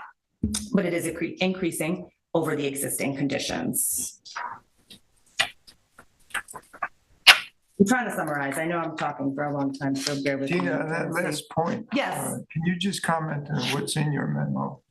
It does meet the Suffolk County flow maximum, but that's if you use the entire 9 acres.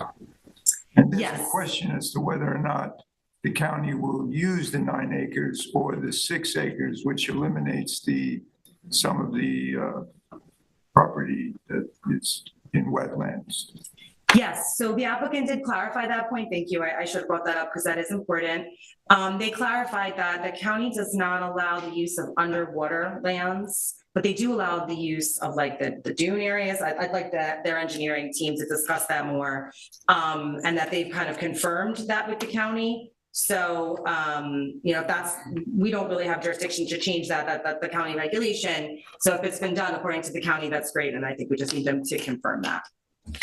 But that is based on the larger value than 9 acres. I'm going to skip the section on stormwater because I already touched on it.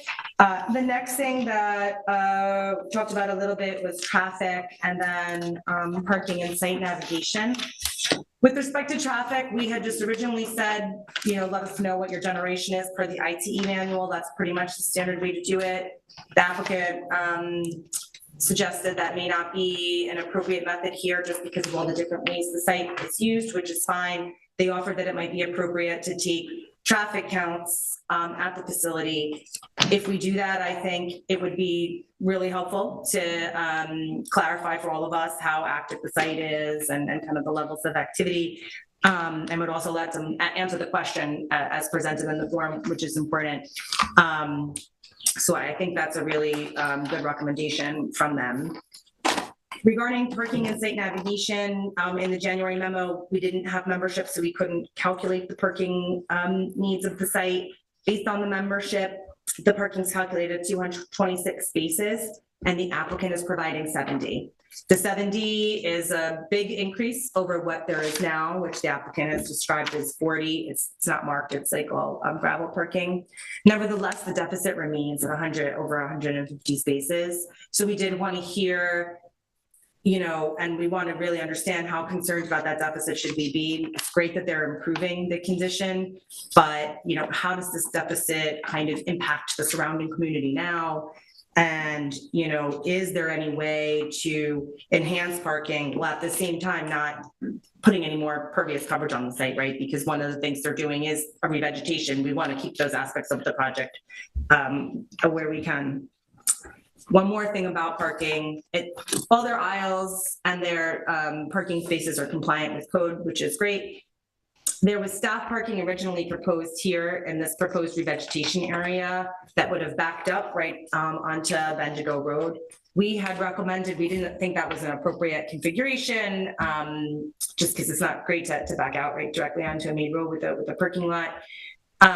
So they moved that parking, but there hasn't been an area designated for staff parking. So we did want to hear from the applicant, where do they anticipate citing parking for the staff and what the plan is there, because obviously that takes away from capacity for other uses. One other thing I need to mention just regarding site navigation and driveways is town property usage. The property line for the facility is here, and you can see that there is work proposed, and like the private site access drive is proposed here as well, on an area kind of located on town property. Regarding that, if the applicant wants to utilize town property, unless they have prior authorization, of course, they would need authorization both from the highway department and then ultimately the town board. And my understanding is that the planning board doesn't really have authority to authorize use of land when under the control of the applicant. So we've made that recommendation to them to, A, can these really be on your site? But B, if not, we'll need to get comments from the highway department and have them opine on what they think is appropriate. I will say that there's two kind of cuts now, and I agree with the applicant's statement that the way they've reconfigured the site is better to what's existing.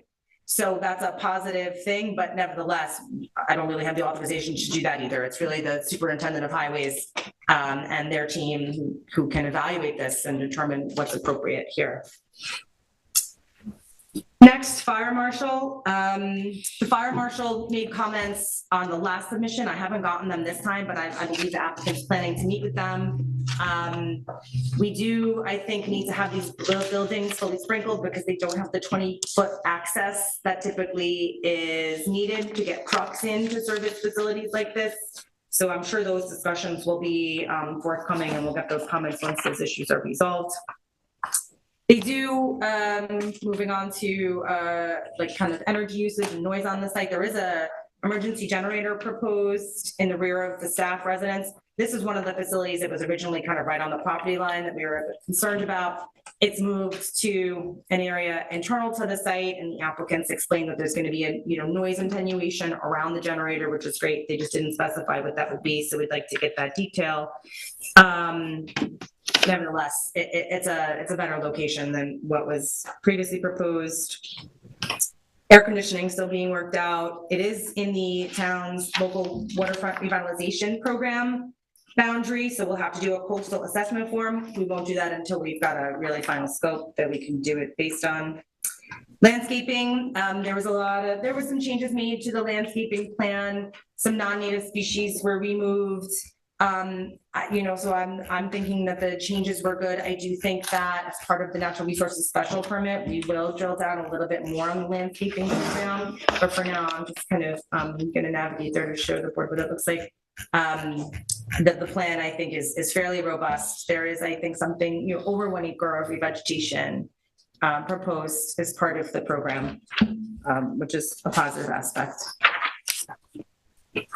Lighting, I made some comments on the lighting. I don't think the fixtures proposed were compliant with what's prohibited in the code. So, we'll have to get that addressed.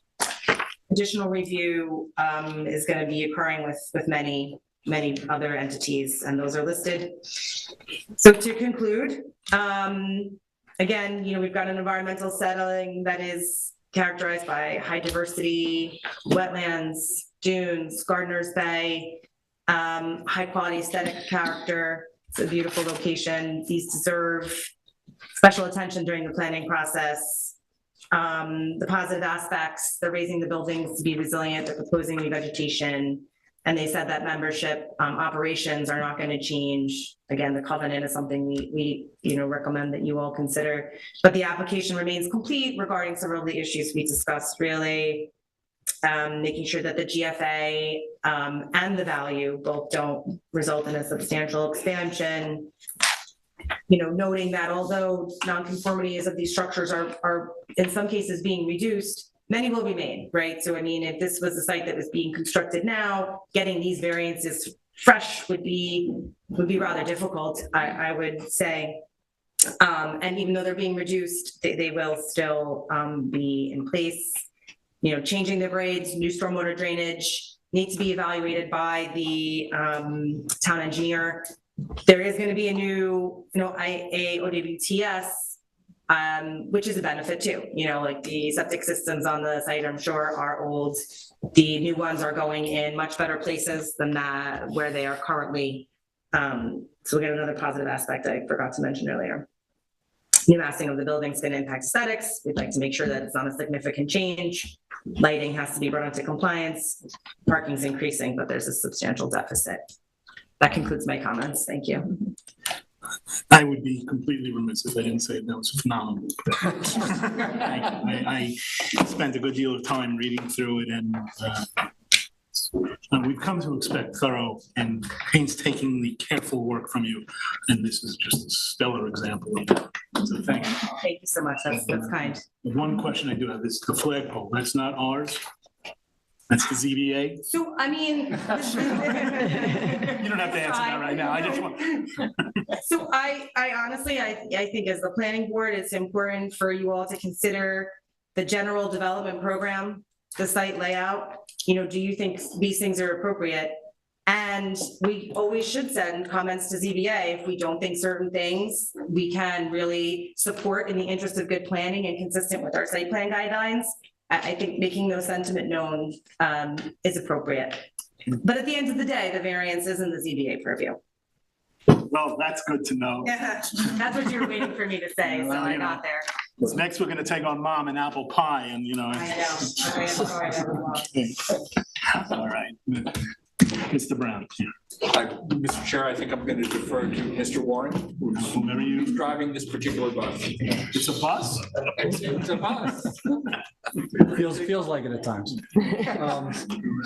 Good evening. I'm Rich Warren from InterScience, here with Commodore David Sullivan in the back and rear Commodore Jeff Grant and two past Commodores, Patty Garvey and Kurt Shade.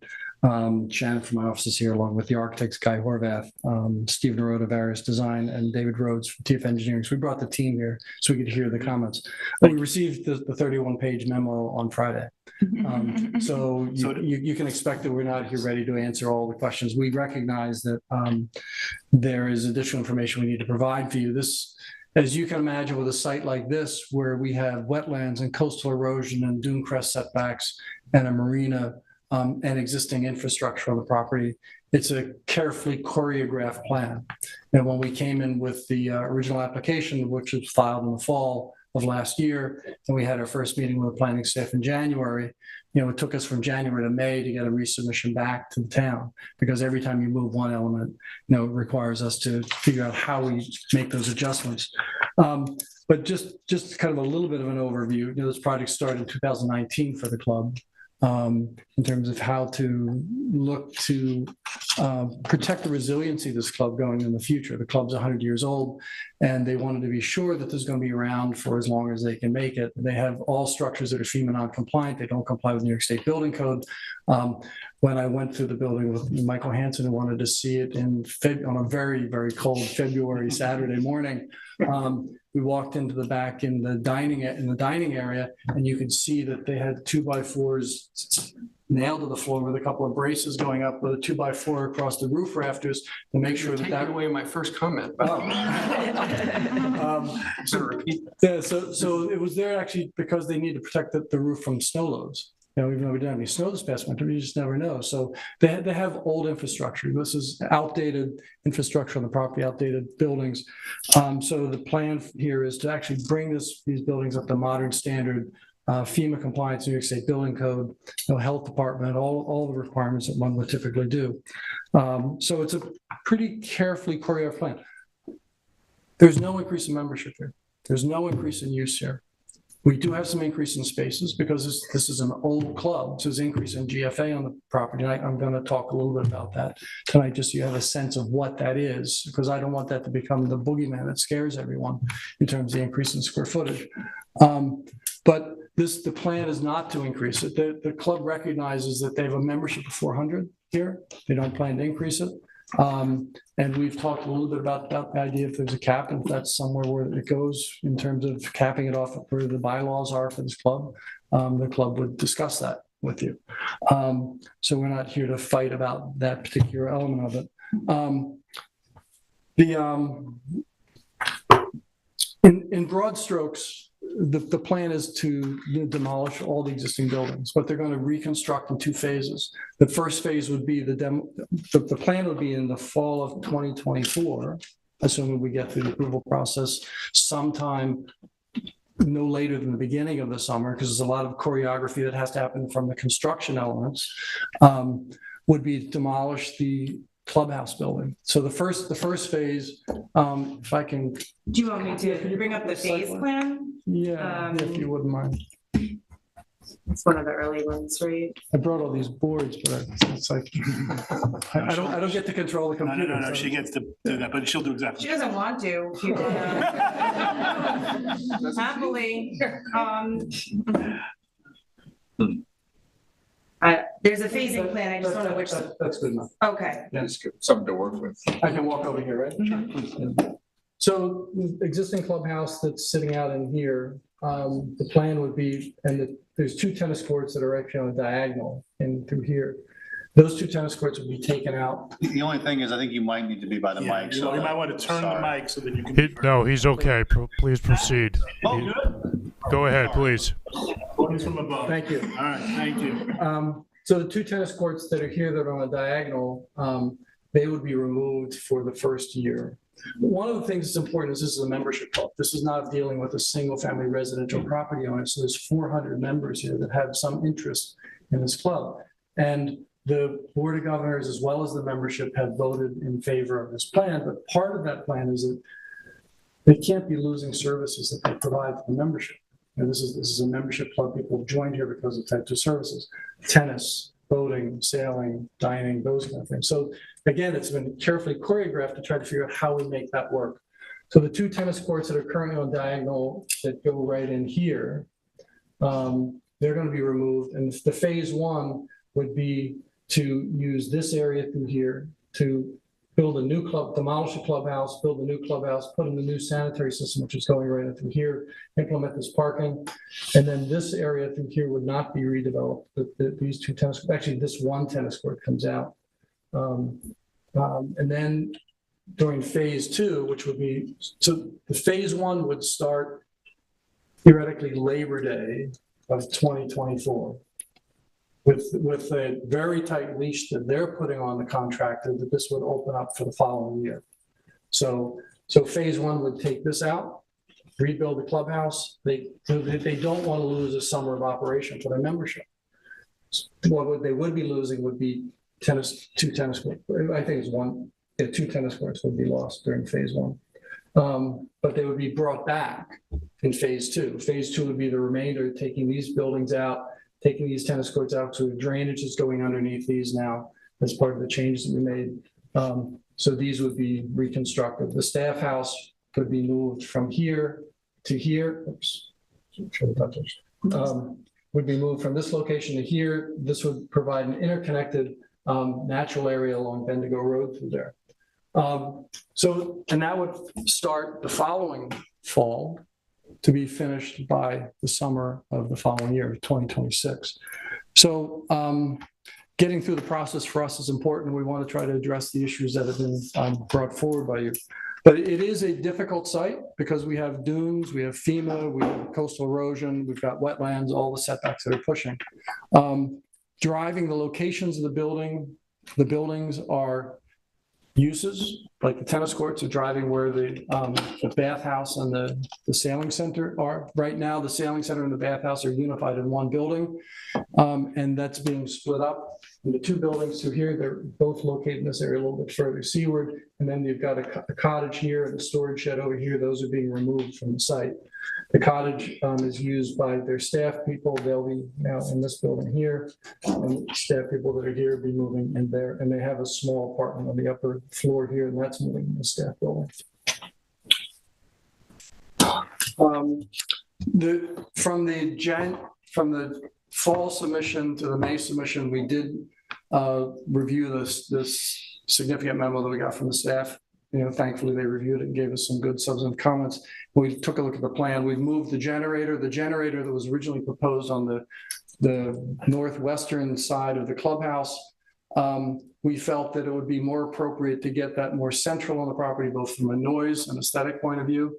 So it's been moved there to now back behind the staff, and they'll have some sound attenuation around that in order to protect the people that are living in the staff residence. Because we realize that the area from Abrams Landing Road is an important visual aspect of it. So in doing that, we also asked our team, Aris Design, they put together some visual representations of what that would look like.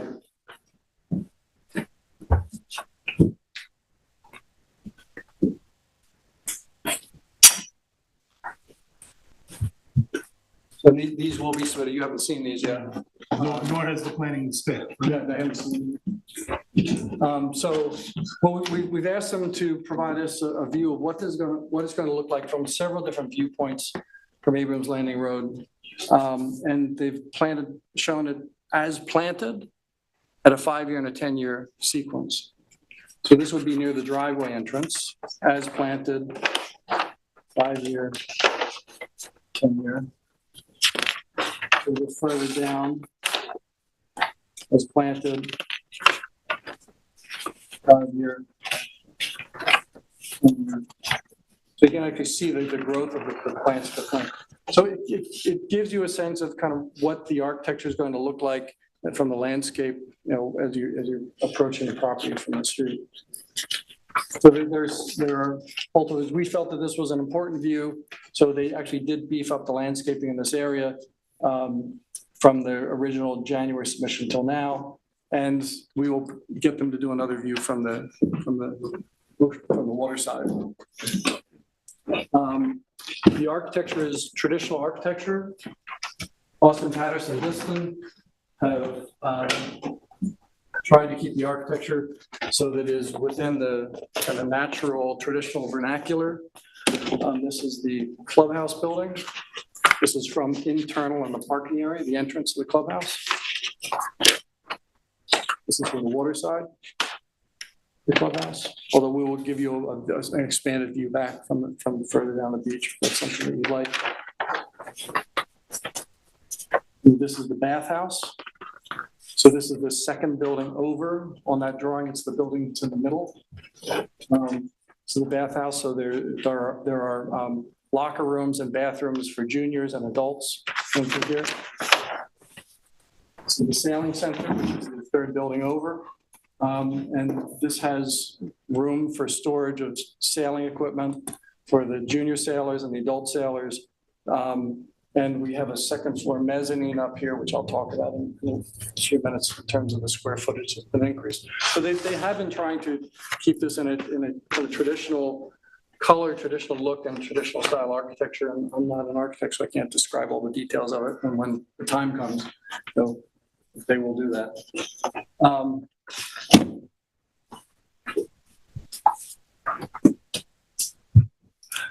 The drainage control structures that we had originally proposed were relocated because when we had a meeting in January with the staff getting the first memo, Brian Frank was there and he was suggesting that we try to see if we can get them further away from the wetlands. They originally lined up within the gravel surface driveway area. So we then moved the drainage so it would now be underneath the tennis courts that are in the center of the property. We had to change the technology for the drainage. So it's now using infiltrator systems as opposed to leaching pools. But we were able to make that work. And in doing so, one of the comments that we received from the planning staff was how do we try to eliminate some of the fill? So we've lowered the tennis courts down by changing the infrastructure type. So we took 1.5 feet of fill out of where the tennis courts were going. So now they're not being raised up as much in order to accommodate drainage. But I think we'd probably prefer not to put all this drainage in. We'd probably prefer not to have all this fill, but we have to meet the standards for the town. But when you look at the site right now, the coverage on this property from the existing buildings, the proposed buildings, the coverage of building coverage is not changing it at all. So it's almost identical. It's within a few feet, but we're less by a few feet. So essentially I'm saying they're equal. So from building coverage, from an impervious surface point of view, it's the same. From a total coverage point of view, we're about the same. And then from a landscape perspective, we're actually providing much more native landscaping than what's there today with the landscape plan. So while we'd probably prefer not to have all the fill, it's a necessary evil for sanitary, the fill to raise it up. The sanitary that's located, there's two septic systems. There's one that's right behind the clubhouse. And there's another one that is over in this area through here. One septic system there, one septic system underneath here. This is the location of the existing sanitary system that services the current clubhouse that is at a lower elevation, probably very close to groundwater, nothing like the type of technology we have now. The sanitary system that's servicing this building right now is right in the edge of the wetlands. If you go stand there, you can just kind of see the cover. Don't get your feet wet on the side, because you're right in the wetlands. The flagpole. If you've ever been to any yacht club, the flagpoles are very important. Devon Yacht Club, Shelter Island Yacht Club, Southampton Yacht Club, they're important features on them because they do raise the colors every morning and they drop them down at dusk. There is an existing flagpole right now that is, what's the existing survey? Yeah. Yeah, so here, the existing flagpole is right here. And when it's dusk and they drop the flag, everyone in the clubhouse, if they're sitting dining, they stand up. And it's a little bit of a ceremony. And this happens at almost every club when you have this kind of thing. So what we looked at doing, originally we were proposing to, since this building was coming back and this deck was all being pulled back, we were looking to just have some sort of walkway out to the existing flagpole. But we were, in the discussion, it was like, we don't want that extra structure here. So what we did, we said, well, let's move it over here so that it's right next to the pathway going out to the dock. And it's going to, so what we're going to do is we're going to connect the existing deck by a walkway. I'll go to the. So we're going to have a little walkway that's over top of the existing decking that's there with the flagpole here. So it'll just be an extension of this dock landward and have it. And it's at a viewing point. You couldn't put it right here because nobody will see it. So it has to be far enough away so that the people, when they stand up to see it, you can actually have a sight line up to see the flags going up and coming down. Everywhere in the club. Everywhere in the club. Yes. Which you should be able to see. Yes. So It is an important thing. And we think and hope that it's something, and it's going to be a natural resources thing, but we just want to let you know that it's something that we've talked about and tried to figure out how do we solve the concern about the additional structures. We're moving it over, reducing it, and putting it in an alignment over top of the existing structure. We provide a lot of other information to the, not going to get through all of that, but there's one thing I think that I think is important to talk about is the 46% increase in square footage in terms of GFA. But these are old buildings. They are not designed well.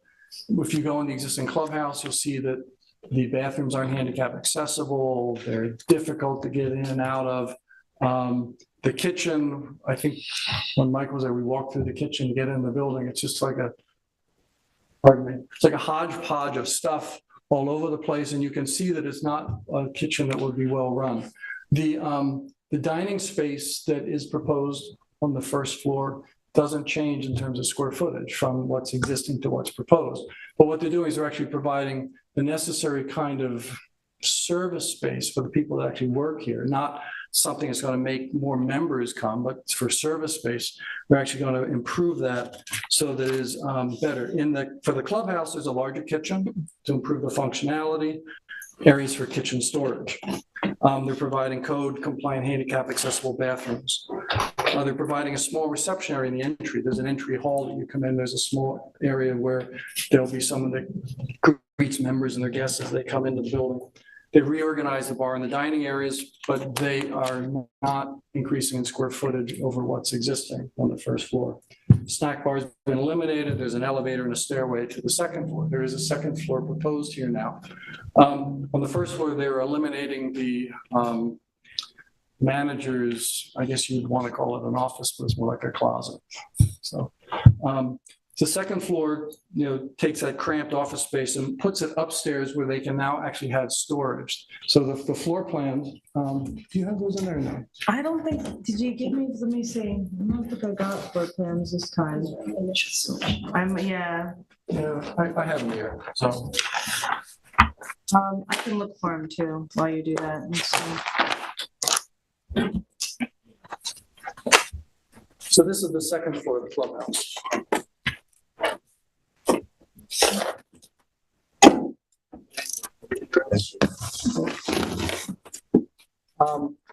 So the second floor, we have a large storage area. These are administrative offices for their staff up through here. Bathrooms. There's a staff dining area. If you've ever worked in like a restaurant, which I have, I used to be a pot washer over at East Hampton Point once back like 50 years ago.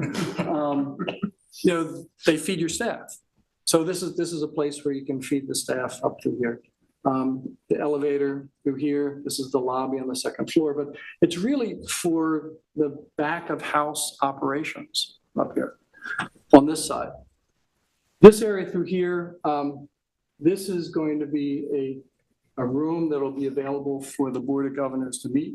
And it's also for cards, for them to play bridge. Right now, if you've ever been there during the summer, when they're trying to find a place for people to play cards, they play in areas around the bar or out underneath one of the awnings. But now they'll have an area where people can play bridge. And then there's what they call the chart room, which will be an area that will have some casual dining, like where they have the snack bar. And it will be a place that the board can also meet here as well. So this is probably the only space that one might contemplate as like an increase in usable space, but it's not really changing the functions.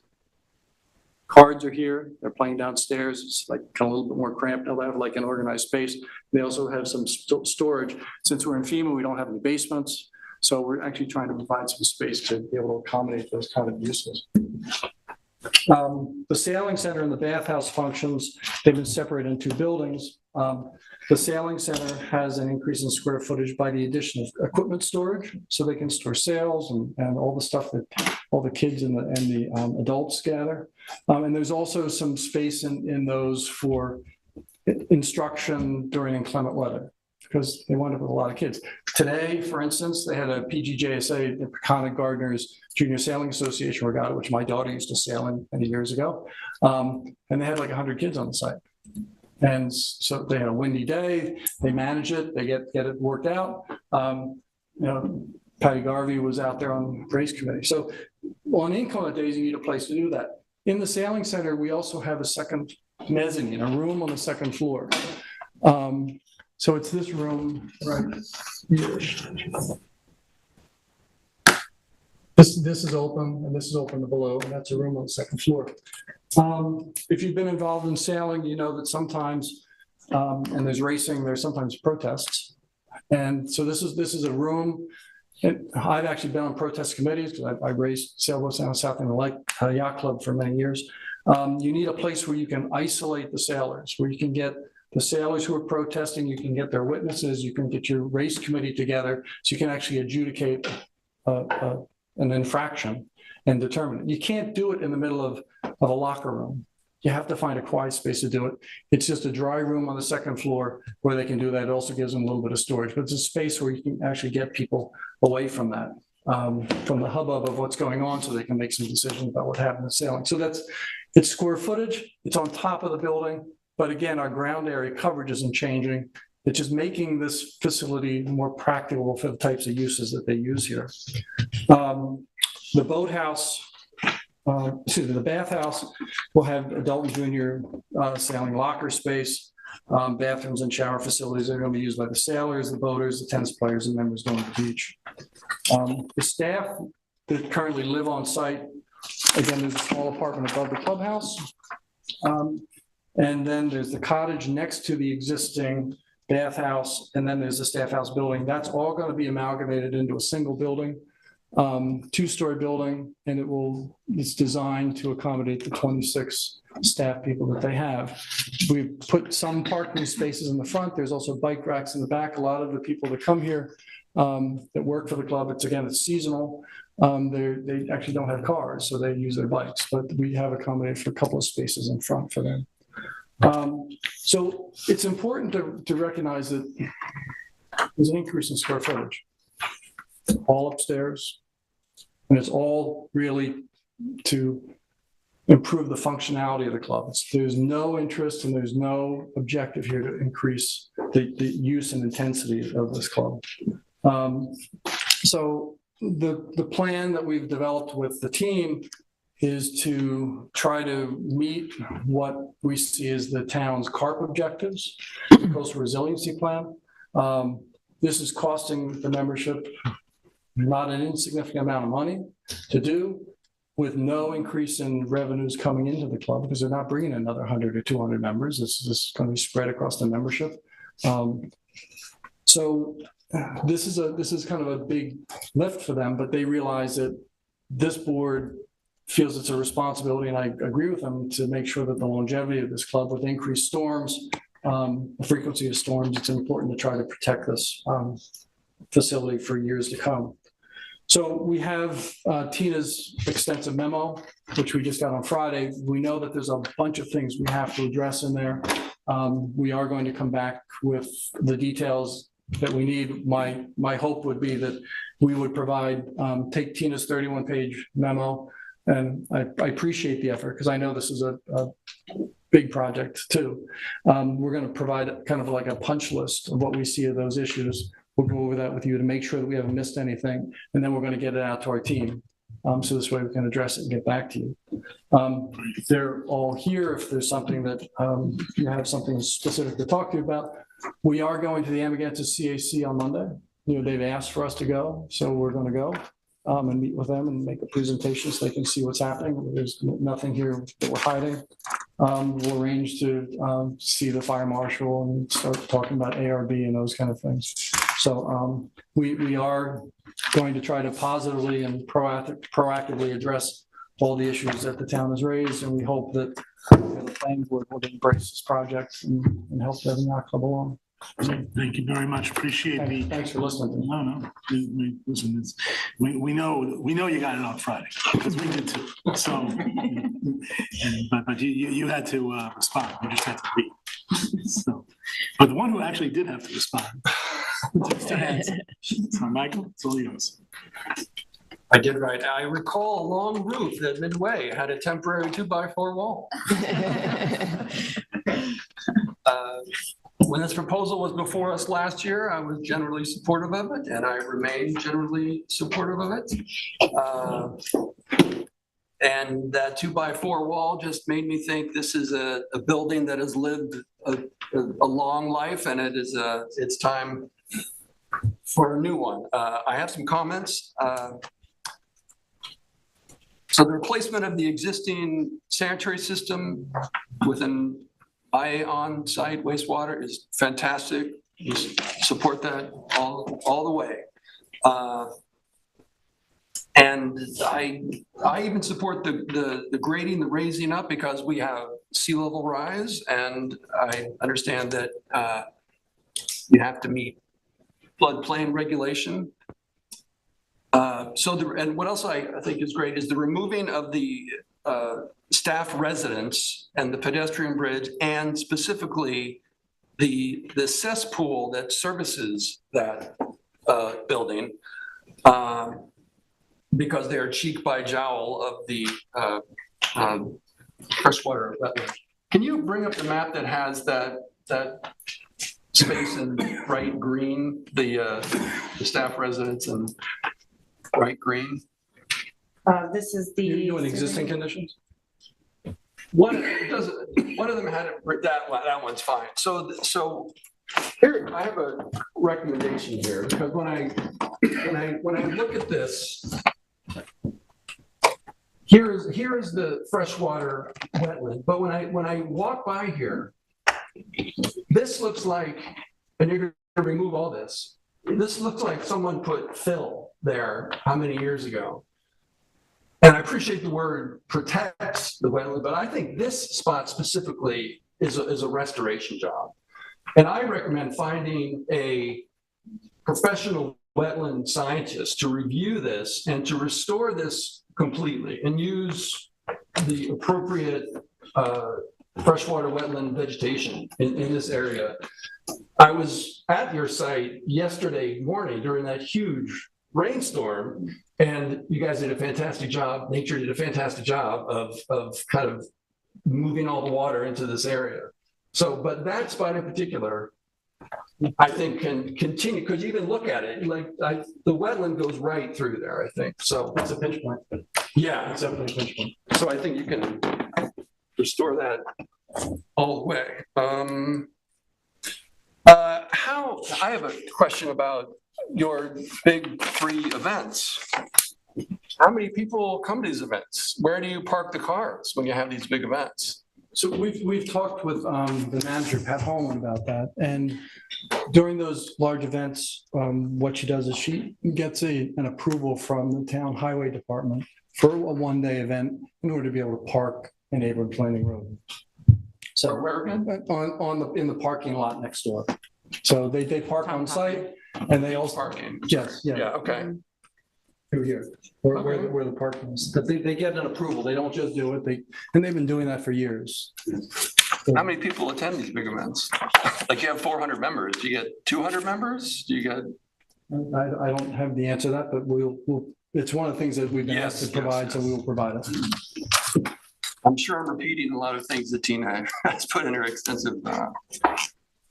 Another issue that kind of that was in the memo, concerns me a bit, is the entrance and how that's on town property. And there's even, I took a picture of the Devon Yacht Club sign with the little stone wall. Like, is that on town property? It's in town road right of way. It's not a separate tax lot that's like a town preserve lot or something. It's the road right of way of Abrams Landing Road. You just happen to have a wide road of way in that area. And at the present time, there's 2 entrances. We're actually tightening them up a little bit. The two exist. Can you? Yeah, sure, but just the right of way is really the town's. Yeah, so this is land. the town road right of way. This is Abrams Landing Road that runs right through here. Edge of pavement is here. But this is the road right of way of Abrams Lane Road. Doesn't mean we don't have to get approval for it, but right now we have a separate entrance here, a separate entrance here. So my question, So are you seeking approval for that? We will be. Okay, all right, good. And we're taking the two entrances and making them one. Right. With the proposed plan. Stop touching the screen. So we're gonna make one out of two, and we're just gonna fork. Excellent. Because the drive that comes up here is actually for the service to the restaurant.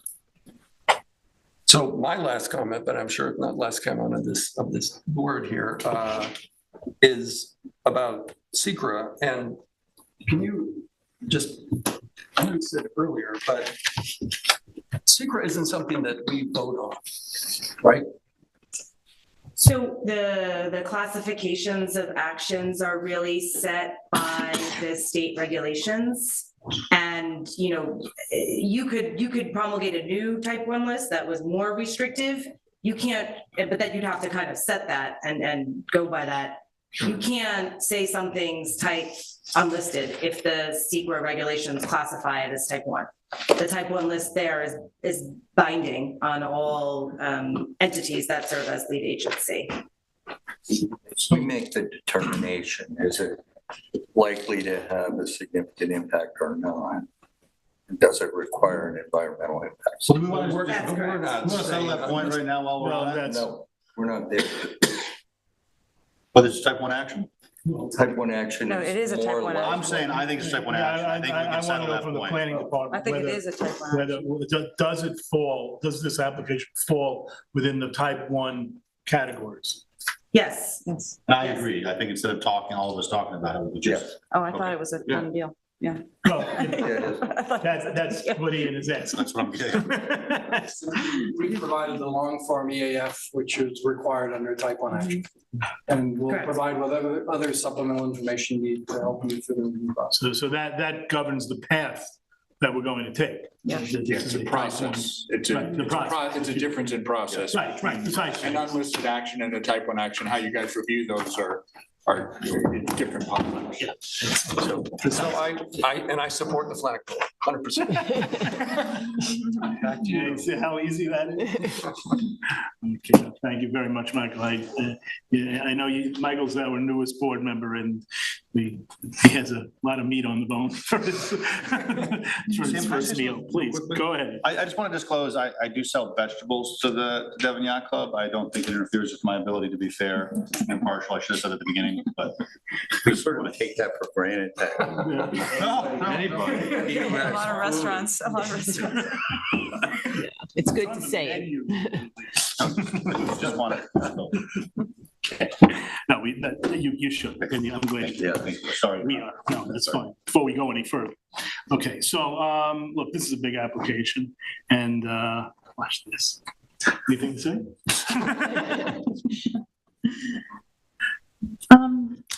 You want me to go? No, Yeah. that's fine, that's right with that. I think we need to get a clarification on the expansion. You know, I think it was brought up and I understand that, you know, the GFA is expanding and it's mostly going up, but I think there was also the valuation expansion. So I just think we just need clarification on that before we proceed.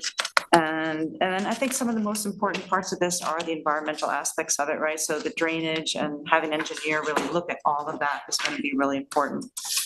And if they're willing to do a covenant for the 400 members, I think we should go in that direction. But yeah, there's a lot that they still need to answer. And I think the environmental aspect of this is really going to be the most important part. Yeah. Thanks. No, just, I'm have surprisingly little. I think they've really done, and I think Rich has really done a great job. You know, this is a really well done application. They know what they're doing. They've taken a lot of things into account. I am curious about, you know, what the 5 foot, where the 5, you know, I think we're going to want to see that 5 foot elevation is brought in gradually so that there's not Yeah, I mean, the 5 feet is only, and you guys can answer this better, that's only in one area of the site near the septic system. The grade changes on the rest of the site are between 2 and 4 feet. Yeah, so that's not. But it'd be, 5 feet, even in one location is significant, but it's to meet the setbacks. And the reason I asked the engineer to look at it, and I know their engineer team has looked at it, I want to make sure we're achieving balance, right? To the greatest extent practical on a constrained site. So, I mean, that's a fine line you walk, and it's not an easy thing to find. So, I think having more eyes on this rather than less is good. So you can see here the grading and drainage plan, right? So like the elevation's going up to 12. And then I could actually read the elevation where it's like, here's 10 and it's existing like 5.5. It's 12 and it's 7. So here's where it's most significant. And then you can kind of see on the grading and drainage plan where it's increasing with these topo lines. That's the proposed grade you're Yeah, so these red, right? And you guys correct me when I'm not doing this well. Yeah, the red is the proposed topo, and then you got the spot elevations in the back. Okay.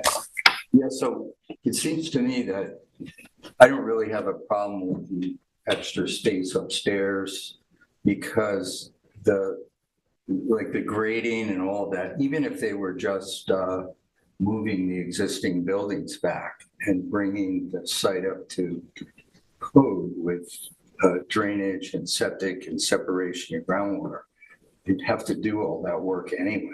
So I don't really see those increases upstairs in, intensifying the use. I have a question about the any gas and oil. I mean, I think I remember they pump gas at that marina, and I don't know if we're showing the gasoline or storage or waste oil. And also, we love propane generators. This will be propane. I think it is Okay. propane, yeah. Okay. So that's propane. The other, I guess we just want to see if there's an underground fuel tank there by the marina. And is that going to just stay as is, or Plan is to remain. just like it is? Okay. And you're happy that that's a modern double wall? We'll provide you information on it. Okay. I mean, I think ideally for them, they address enough of the environmental that we don't need to go to an environmental impact statement. That a long form EAF would be, that would be an ideal way to go here if we can. Let's see. The pine. I noticed the pines, and I wondered in the landscaping plan, are those pines, were they pitch pine, black pine? They looked like some of the pines that have been kind of not doing well.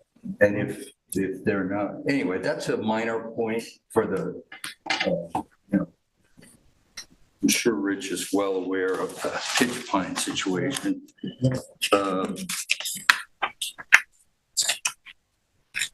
Okay. Other comments, I thought Michael's were good.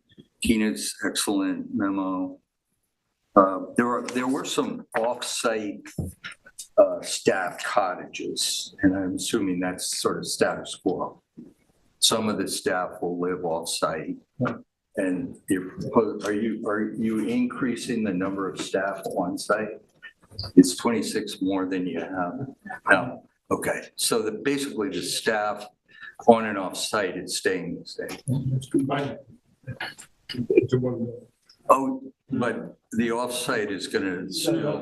It's the on-site. On site. On-site. You're going to have, so are you getting rid of the off-site and bringing them on? So you're going to have off-site and on-site? Just the on-site combined. Yeah. Yeah, they've got, they're sort of early on the affordable housing, workforce housing. They provide their staff housing. Staff.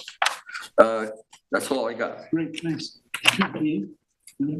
Yeah, I mean, it's obviously a challenging site and a very big project. I'm generally supportive. I think that, I don't know where you are. Well, first of all, is it time for us to declare lead agency? Yeah, that's like my And I preliminary had to do question. the AAF first. So I had comments on the EAF that I think need to be addressed. And then- Not and then, so the showstoppers, but next once time we around- accept it, I think you can Great. declare and I think circulate. ultimately we will be. But I say that because I think the other agencies are very important here too. Obviously, the environmental concerns, I think, are paramount. And so the ZBA work, I think the quicker you can get before them, because obviously we're looking at planning issues. I think you've done a good job to plan overall. But ZBA, the environmental stuff will be hugely important. Not that we don't look at it as well, but we'll want to make sure everything's in sync. Likewise, I think the ARB is going to be very important. I understand, raising, adding fill and raising the grade, but then with the second story as well, what is the visual impact? What's the massing that comes along with that?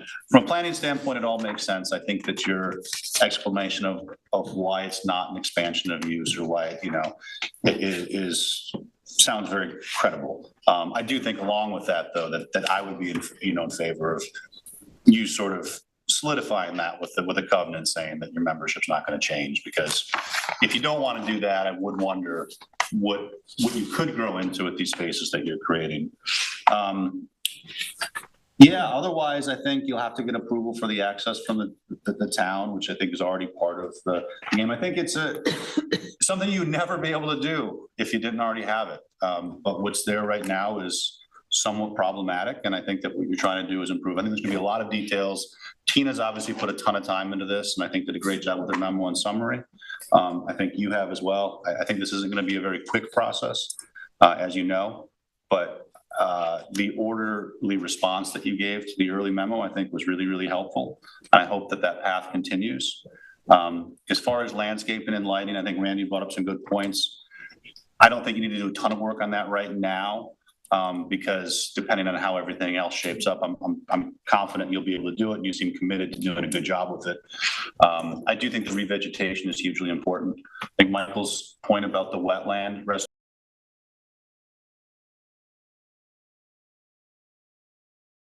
public comment is going to be very important, which isn't a popularity contest, but we do want to make sure that where you're doing, people are comfortable with, they know what's going on.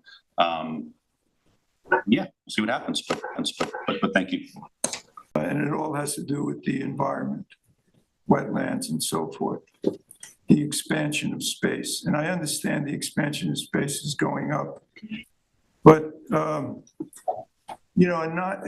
when I look at non-conforming structures and uses, but in this case, more structures, and then those structures are expanded, it's to me, there's something that, well, let me put it this way. It should be looked at with an extra magnifying glass when that happens, even though it might be within the bounds of the code. So there's certain items that I am concerned with.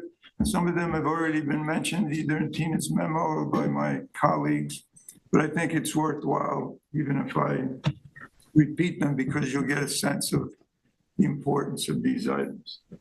So to start off with, as I said, the 46% GFA expansion is substantial, even though it doesn't meet that definition of that term in the code.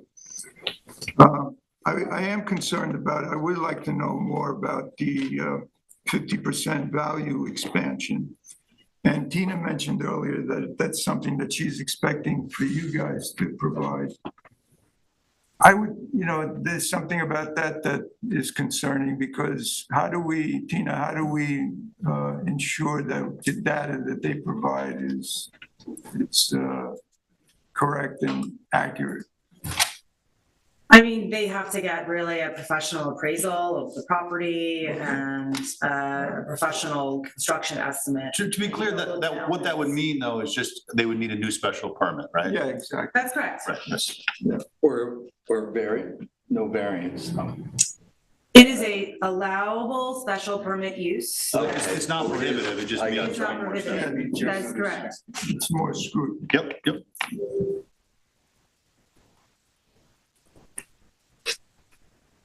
Okay, so the other things, we touched upon the covenant to maximize the membership, which everybody, you have agreed to that. I'm glad that's happening. The sanitary flow, I just have a couple of comments there. It increases from 4771 gallons per day to 5439. I just needed more details on how that occurs. I wasn't clear on how you got from that one number to the other number. Also, as Tina mentioned in the memo, which I think is important, I'd like to reconcile how the water demand is 11,000 gallons per day, but yet the sanitary flow is only 5439 according to your calculations. How does that happen? And even though as I mentioned earlier, and Tina confirmed it, that the Suffolk County Health Department, I believe, has agreed, or you've gotten indications that they will use the entire 9 acres to determine the allowable flow.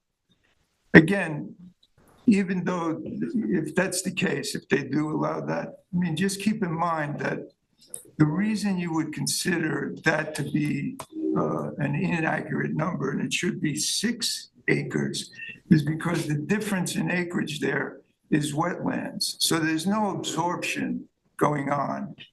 So although it meets the requirements of the Suffolk County Health Department, keep in mind that what's happening here is whatever flow they have is in practicality not really, it's over the maximum that should be going on that property. So the point, what I'm trying to say here is that I just want to point that out because it makes everything even more sensitive and environmentally risky. We also touched on the secret. It definitely is a type 1 classification. I think I don't know if there was a dispute there because of the contiguous to the beach issue, but being at the property, it's definitely contiguous and adjacent to the public area. So there's no question there. And the environment, as I keep mentioning, is paramount importance. Protect it. And I think it's important, as you pointed out, Tina, that we need town engineer analysis on at least 3 items. The impact of the project to the size and stability of the wetland system. Number 2, the boring analysis needs more than just one test boring, which was done by the applicant. So we need an outside engineer to do that. And number 3, we need an analysis of the grading and drainage plan because of where all of this sits. I think that's of paramount importance. And, as far as the variances, first of all, I think the important board, there's going to be 3 boards, us, the ARB and the ZBA. I think the important board is the ZBA and the variances that they're going to be looking at. I think the GFA expansion obviously requires a variance despite the structure being moved landward. The flagpole, I really don't, I don't want to forget about the grading close to the dune should be reconsidered, I think. The staff residence wetlands setback of 12 feet where 100 feet is required is, I think, woefully insufficient. Stormwater pollution prevention plan. I think it is important that we have remedial management systems like rain gardens and bioswales, and that should take precedence over building coverage. So to conclude, I think there are pros to this project. I think the improved flood resiliency is a pro. The revegetation is something that's good. The covenant to restrict the membership is a pro. And I also, to be fair, I agree that the increased GFA does not increase intensity of use. That's true. However, that building scale,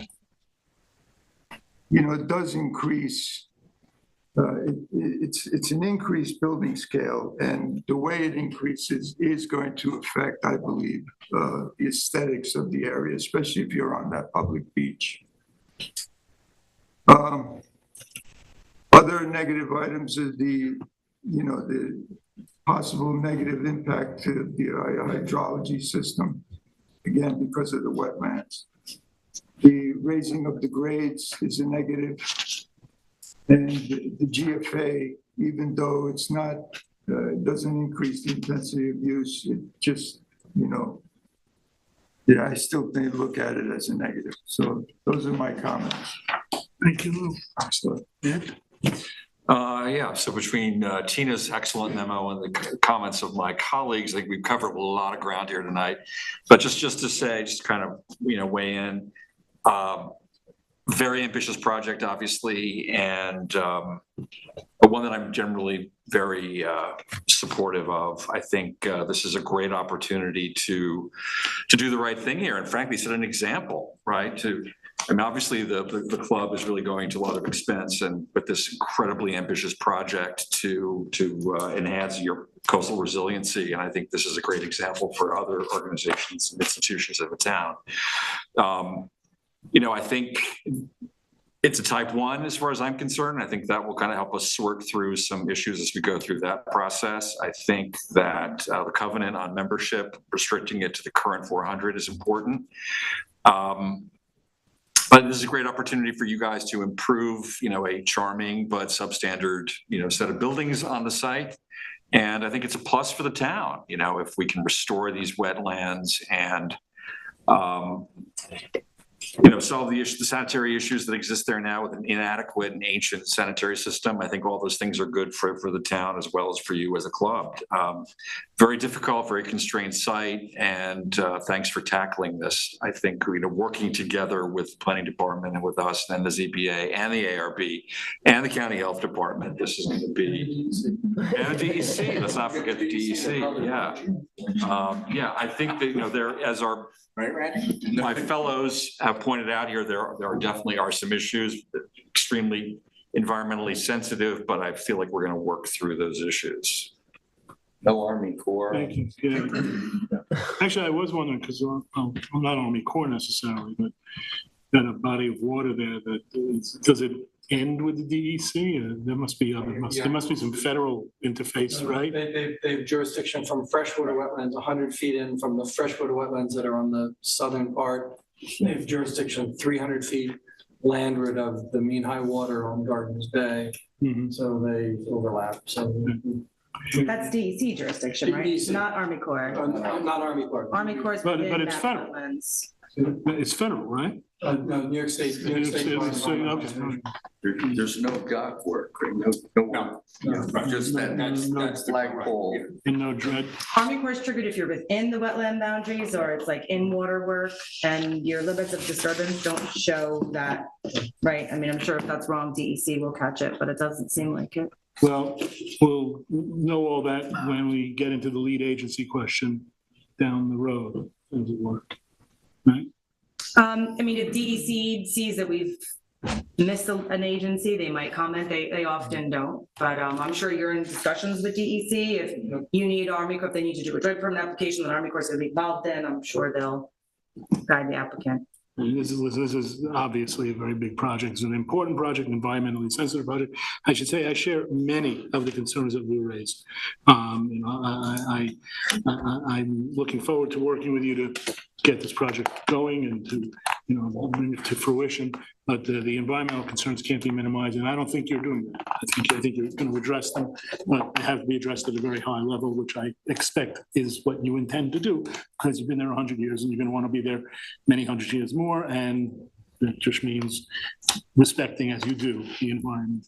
I do have a bit of concern about the parking issues, which we'll have to deal with down the road. I saw a notation in here that is 152 spaces shy. Again, that's something that's gonna have to be addressed. I am concerned about I saw a set of construction protocols that look very detailed and very forward-thinking. I want to look at them some more and make sure that your neighbors, because I've also read somewhere about, it was on 294 trucks coming and going over the course of the construction, something like that. 274? Just Truckloads. So, yeah, what I'm saying. And it's it's in a residential part of town. So I think that there has to be extreme sensitivity to that. I'm concerned about the pile driving. Are these helical, what's the word? There are two kinds, there's wood piles and helical piles. And I'm gonna try and show off and I'll display my ignorance. I'm sorry? Timber pile. Timber pile. Okay, so that's gonna be a lot of, okay, I wanna know more about that. Again, impact on the neighbors, impact on it's a big deal, because do you have any idea how many timbers are gonna bang into the ground? A lot? Okay. All right, so that's right along with the construction impacts that do concern me. I wanna,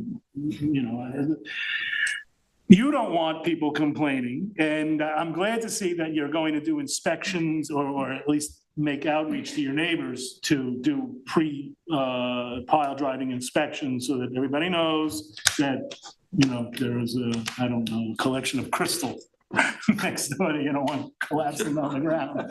So, but let's be very sensitive to the neighbors as the construction goes. And that means pile driving is a good example, and the truck traffic is a good example, and outloading of debris is a good example. All those things that I would like to see going, you got an ambitious 2 years there, and I'm sure that you're going to be getting pressure from below within your own membership to make that 2 years, but I don't want that pressure to have a negative impact on your neighbors, so that they're complaining, this is never gonna end. So you understand where that comes from. So, but look, I'm very glad to see the positive response to the comments, because this is, we all take it seriously. Man, I may joke about the flagpole, but, the whole project is a significant project in an environmentally sensitive area. So let's, and thing that I want to add is, and you've got neighbors. So let's bear that in mind. I'm going to run through the questions. Anybody says no, just stop me. But I have a feeling you're going to hear a lot of yeah. Should the applicant submit the valuation analysis and previous special permit approvals if available? Yes. Does the planning board believe a covenant on the property capping membership is appropriate? Yes. And I heard uniform approval of that, and I believe I heard that the applicant was on board with that. We have to just take a look at membership, right? Membership. At some point, our attorney has to look at what does membership entail. Does it allow? But whatever is there now is what's. I think, Ray, were you saying levels of membership? Or? No, I'm just saying that if we're trying to sort of freeze the current number of people that use the facility. Oh, I see. Which is really what we're talking about, almost more than membership. I'll tell you the truth. Listen, I'm glad everybody's agreeing on this membership thing, but I want the applicant to work with counsel so that everybody understands what's meant by that. Because, this is one of those deals where we as a planning board don't get involved with how the applicants do business. That's generally, our policy. And it seems to me that when you're talking about a yacht club or a country club or any, club, when you start asking for limitations on membership, you're getting dangerously close to how the applicant is doing business. Except it's generating wastewater and traffic. But you can say that. They've offered. But they've offered. Yeah. They've offered. So you see, I ain't looking a gift horse in the mouth. Right. But what I want to make sure is that everybody agrees on how many teeth the horse has. Okay? Yeah.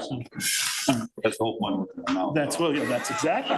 Then we all have to count 24, or I have no idea how many teeth in a horse's mouth. All right, does the planning board agree that the proposed action is classified as type 1 pursuant to secret requiring full environmental impact? Pardon me, assessment form, and we all agree, and I believe the applicant goes, should, or at least proceeds to. Should the applicant address the planning department's comments in a full environmental assessment form? I think I heard a yes on that. Does the planning board require the applicant to provide analysis that shows what the potential long-term impacts regarding site hydrology and grade changes could be? That's okay. Does the planning board agree with the comments on the construction protocol? I saw some comments in there. Does anybody have anything they want to add on that? I agree. Okay, all right. Yeah. And you've heard, you know, and I personally had a couple of thoughts. Right, does the planning board, does the planning board require the applicant to review the new GFA in the setback areas and provide an updated table to confirm variances requested based on this information? Yes, sure. Is that, And also, I think it's important that you do a thorough job here, because you're going before the zoning board, make sure you capture everything that could be required. Lou makes a very good point, which is about the water in, water out. And if it's not an intensification of use, why is the wastewater flow increasing? I think those are good. here's one I'm gonna throw something in. Does the planning board require more information on the need for the grading on the dune and the flagpole decking located 0 feet from the dune? And the answer is just so. Does the planning board require visual renderings that show the aesthetic changes in the site before and after the project from public vantage points? Yes. And we've seen them, we want them, but do us. From the water. We haven't seen from the water. We've seen these, but work with the planning department to make sure we get all the right angles. Not only from the water, but From the street. And the beach, yes. From all, All around. all public vantage points. Pretend it's a cell phone tower. We should pick points together and then. Does the planning board agree the screening of the west of to the west of the clubhouse is sufficient to buffer views from this area from adjacent public right of way? Are we prepared to deal with that at this point? Maybe. It's a little early. Yeah, I think that's a little premature. Does the planning board find the applicant should clarify their sanitary calculations before and inform the town regarding their conversations with Suffolk County Department of Health Services regarding these? Yes. Yeah. Does the planning board wish the applicant to take traffic counts to better characterize site operations? Yes. Okay, thank you. Good. Does the planning board agree does the planning board agree the applicant should seek solutions for parking deficit on site and better explain how this deficit is currently managed? I'll give that a yes. Does the planning board require the applicant to explain their plan for staff parking locations that's hand in hand with the overall parking issue? That's a yes, right, folks? Yeah. Does the planning board require the applicant to further explain how their use of town right-of-way does not impact public parking or beach vegetation in town-owned areas? Should the applicant seek highway department comments on the proposed driveway site? Yes. Yes on that, right? Okay, good. Does the planning board require the applicant to obtain comments from the Amagansett Fire Department? Yes. Okay. Does the planning board require the noise attenuation proposed for the emergency generator be further explained? Yes. And then the last one, should the applicant revise the lighting plan in accordance with town standards? Yes. That's a yes. See, learned all about cell phone towers. You learned about a little corner on Hampton Road. Motion to adjourn? Second that, yeah. Favor? Aye. Thank you. Appreciate it.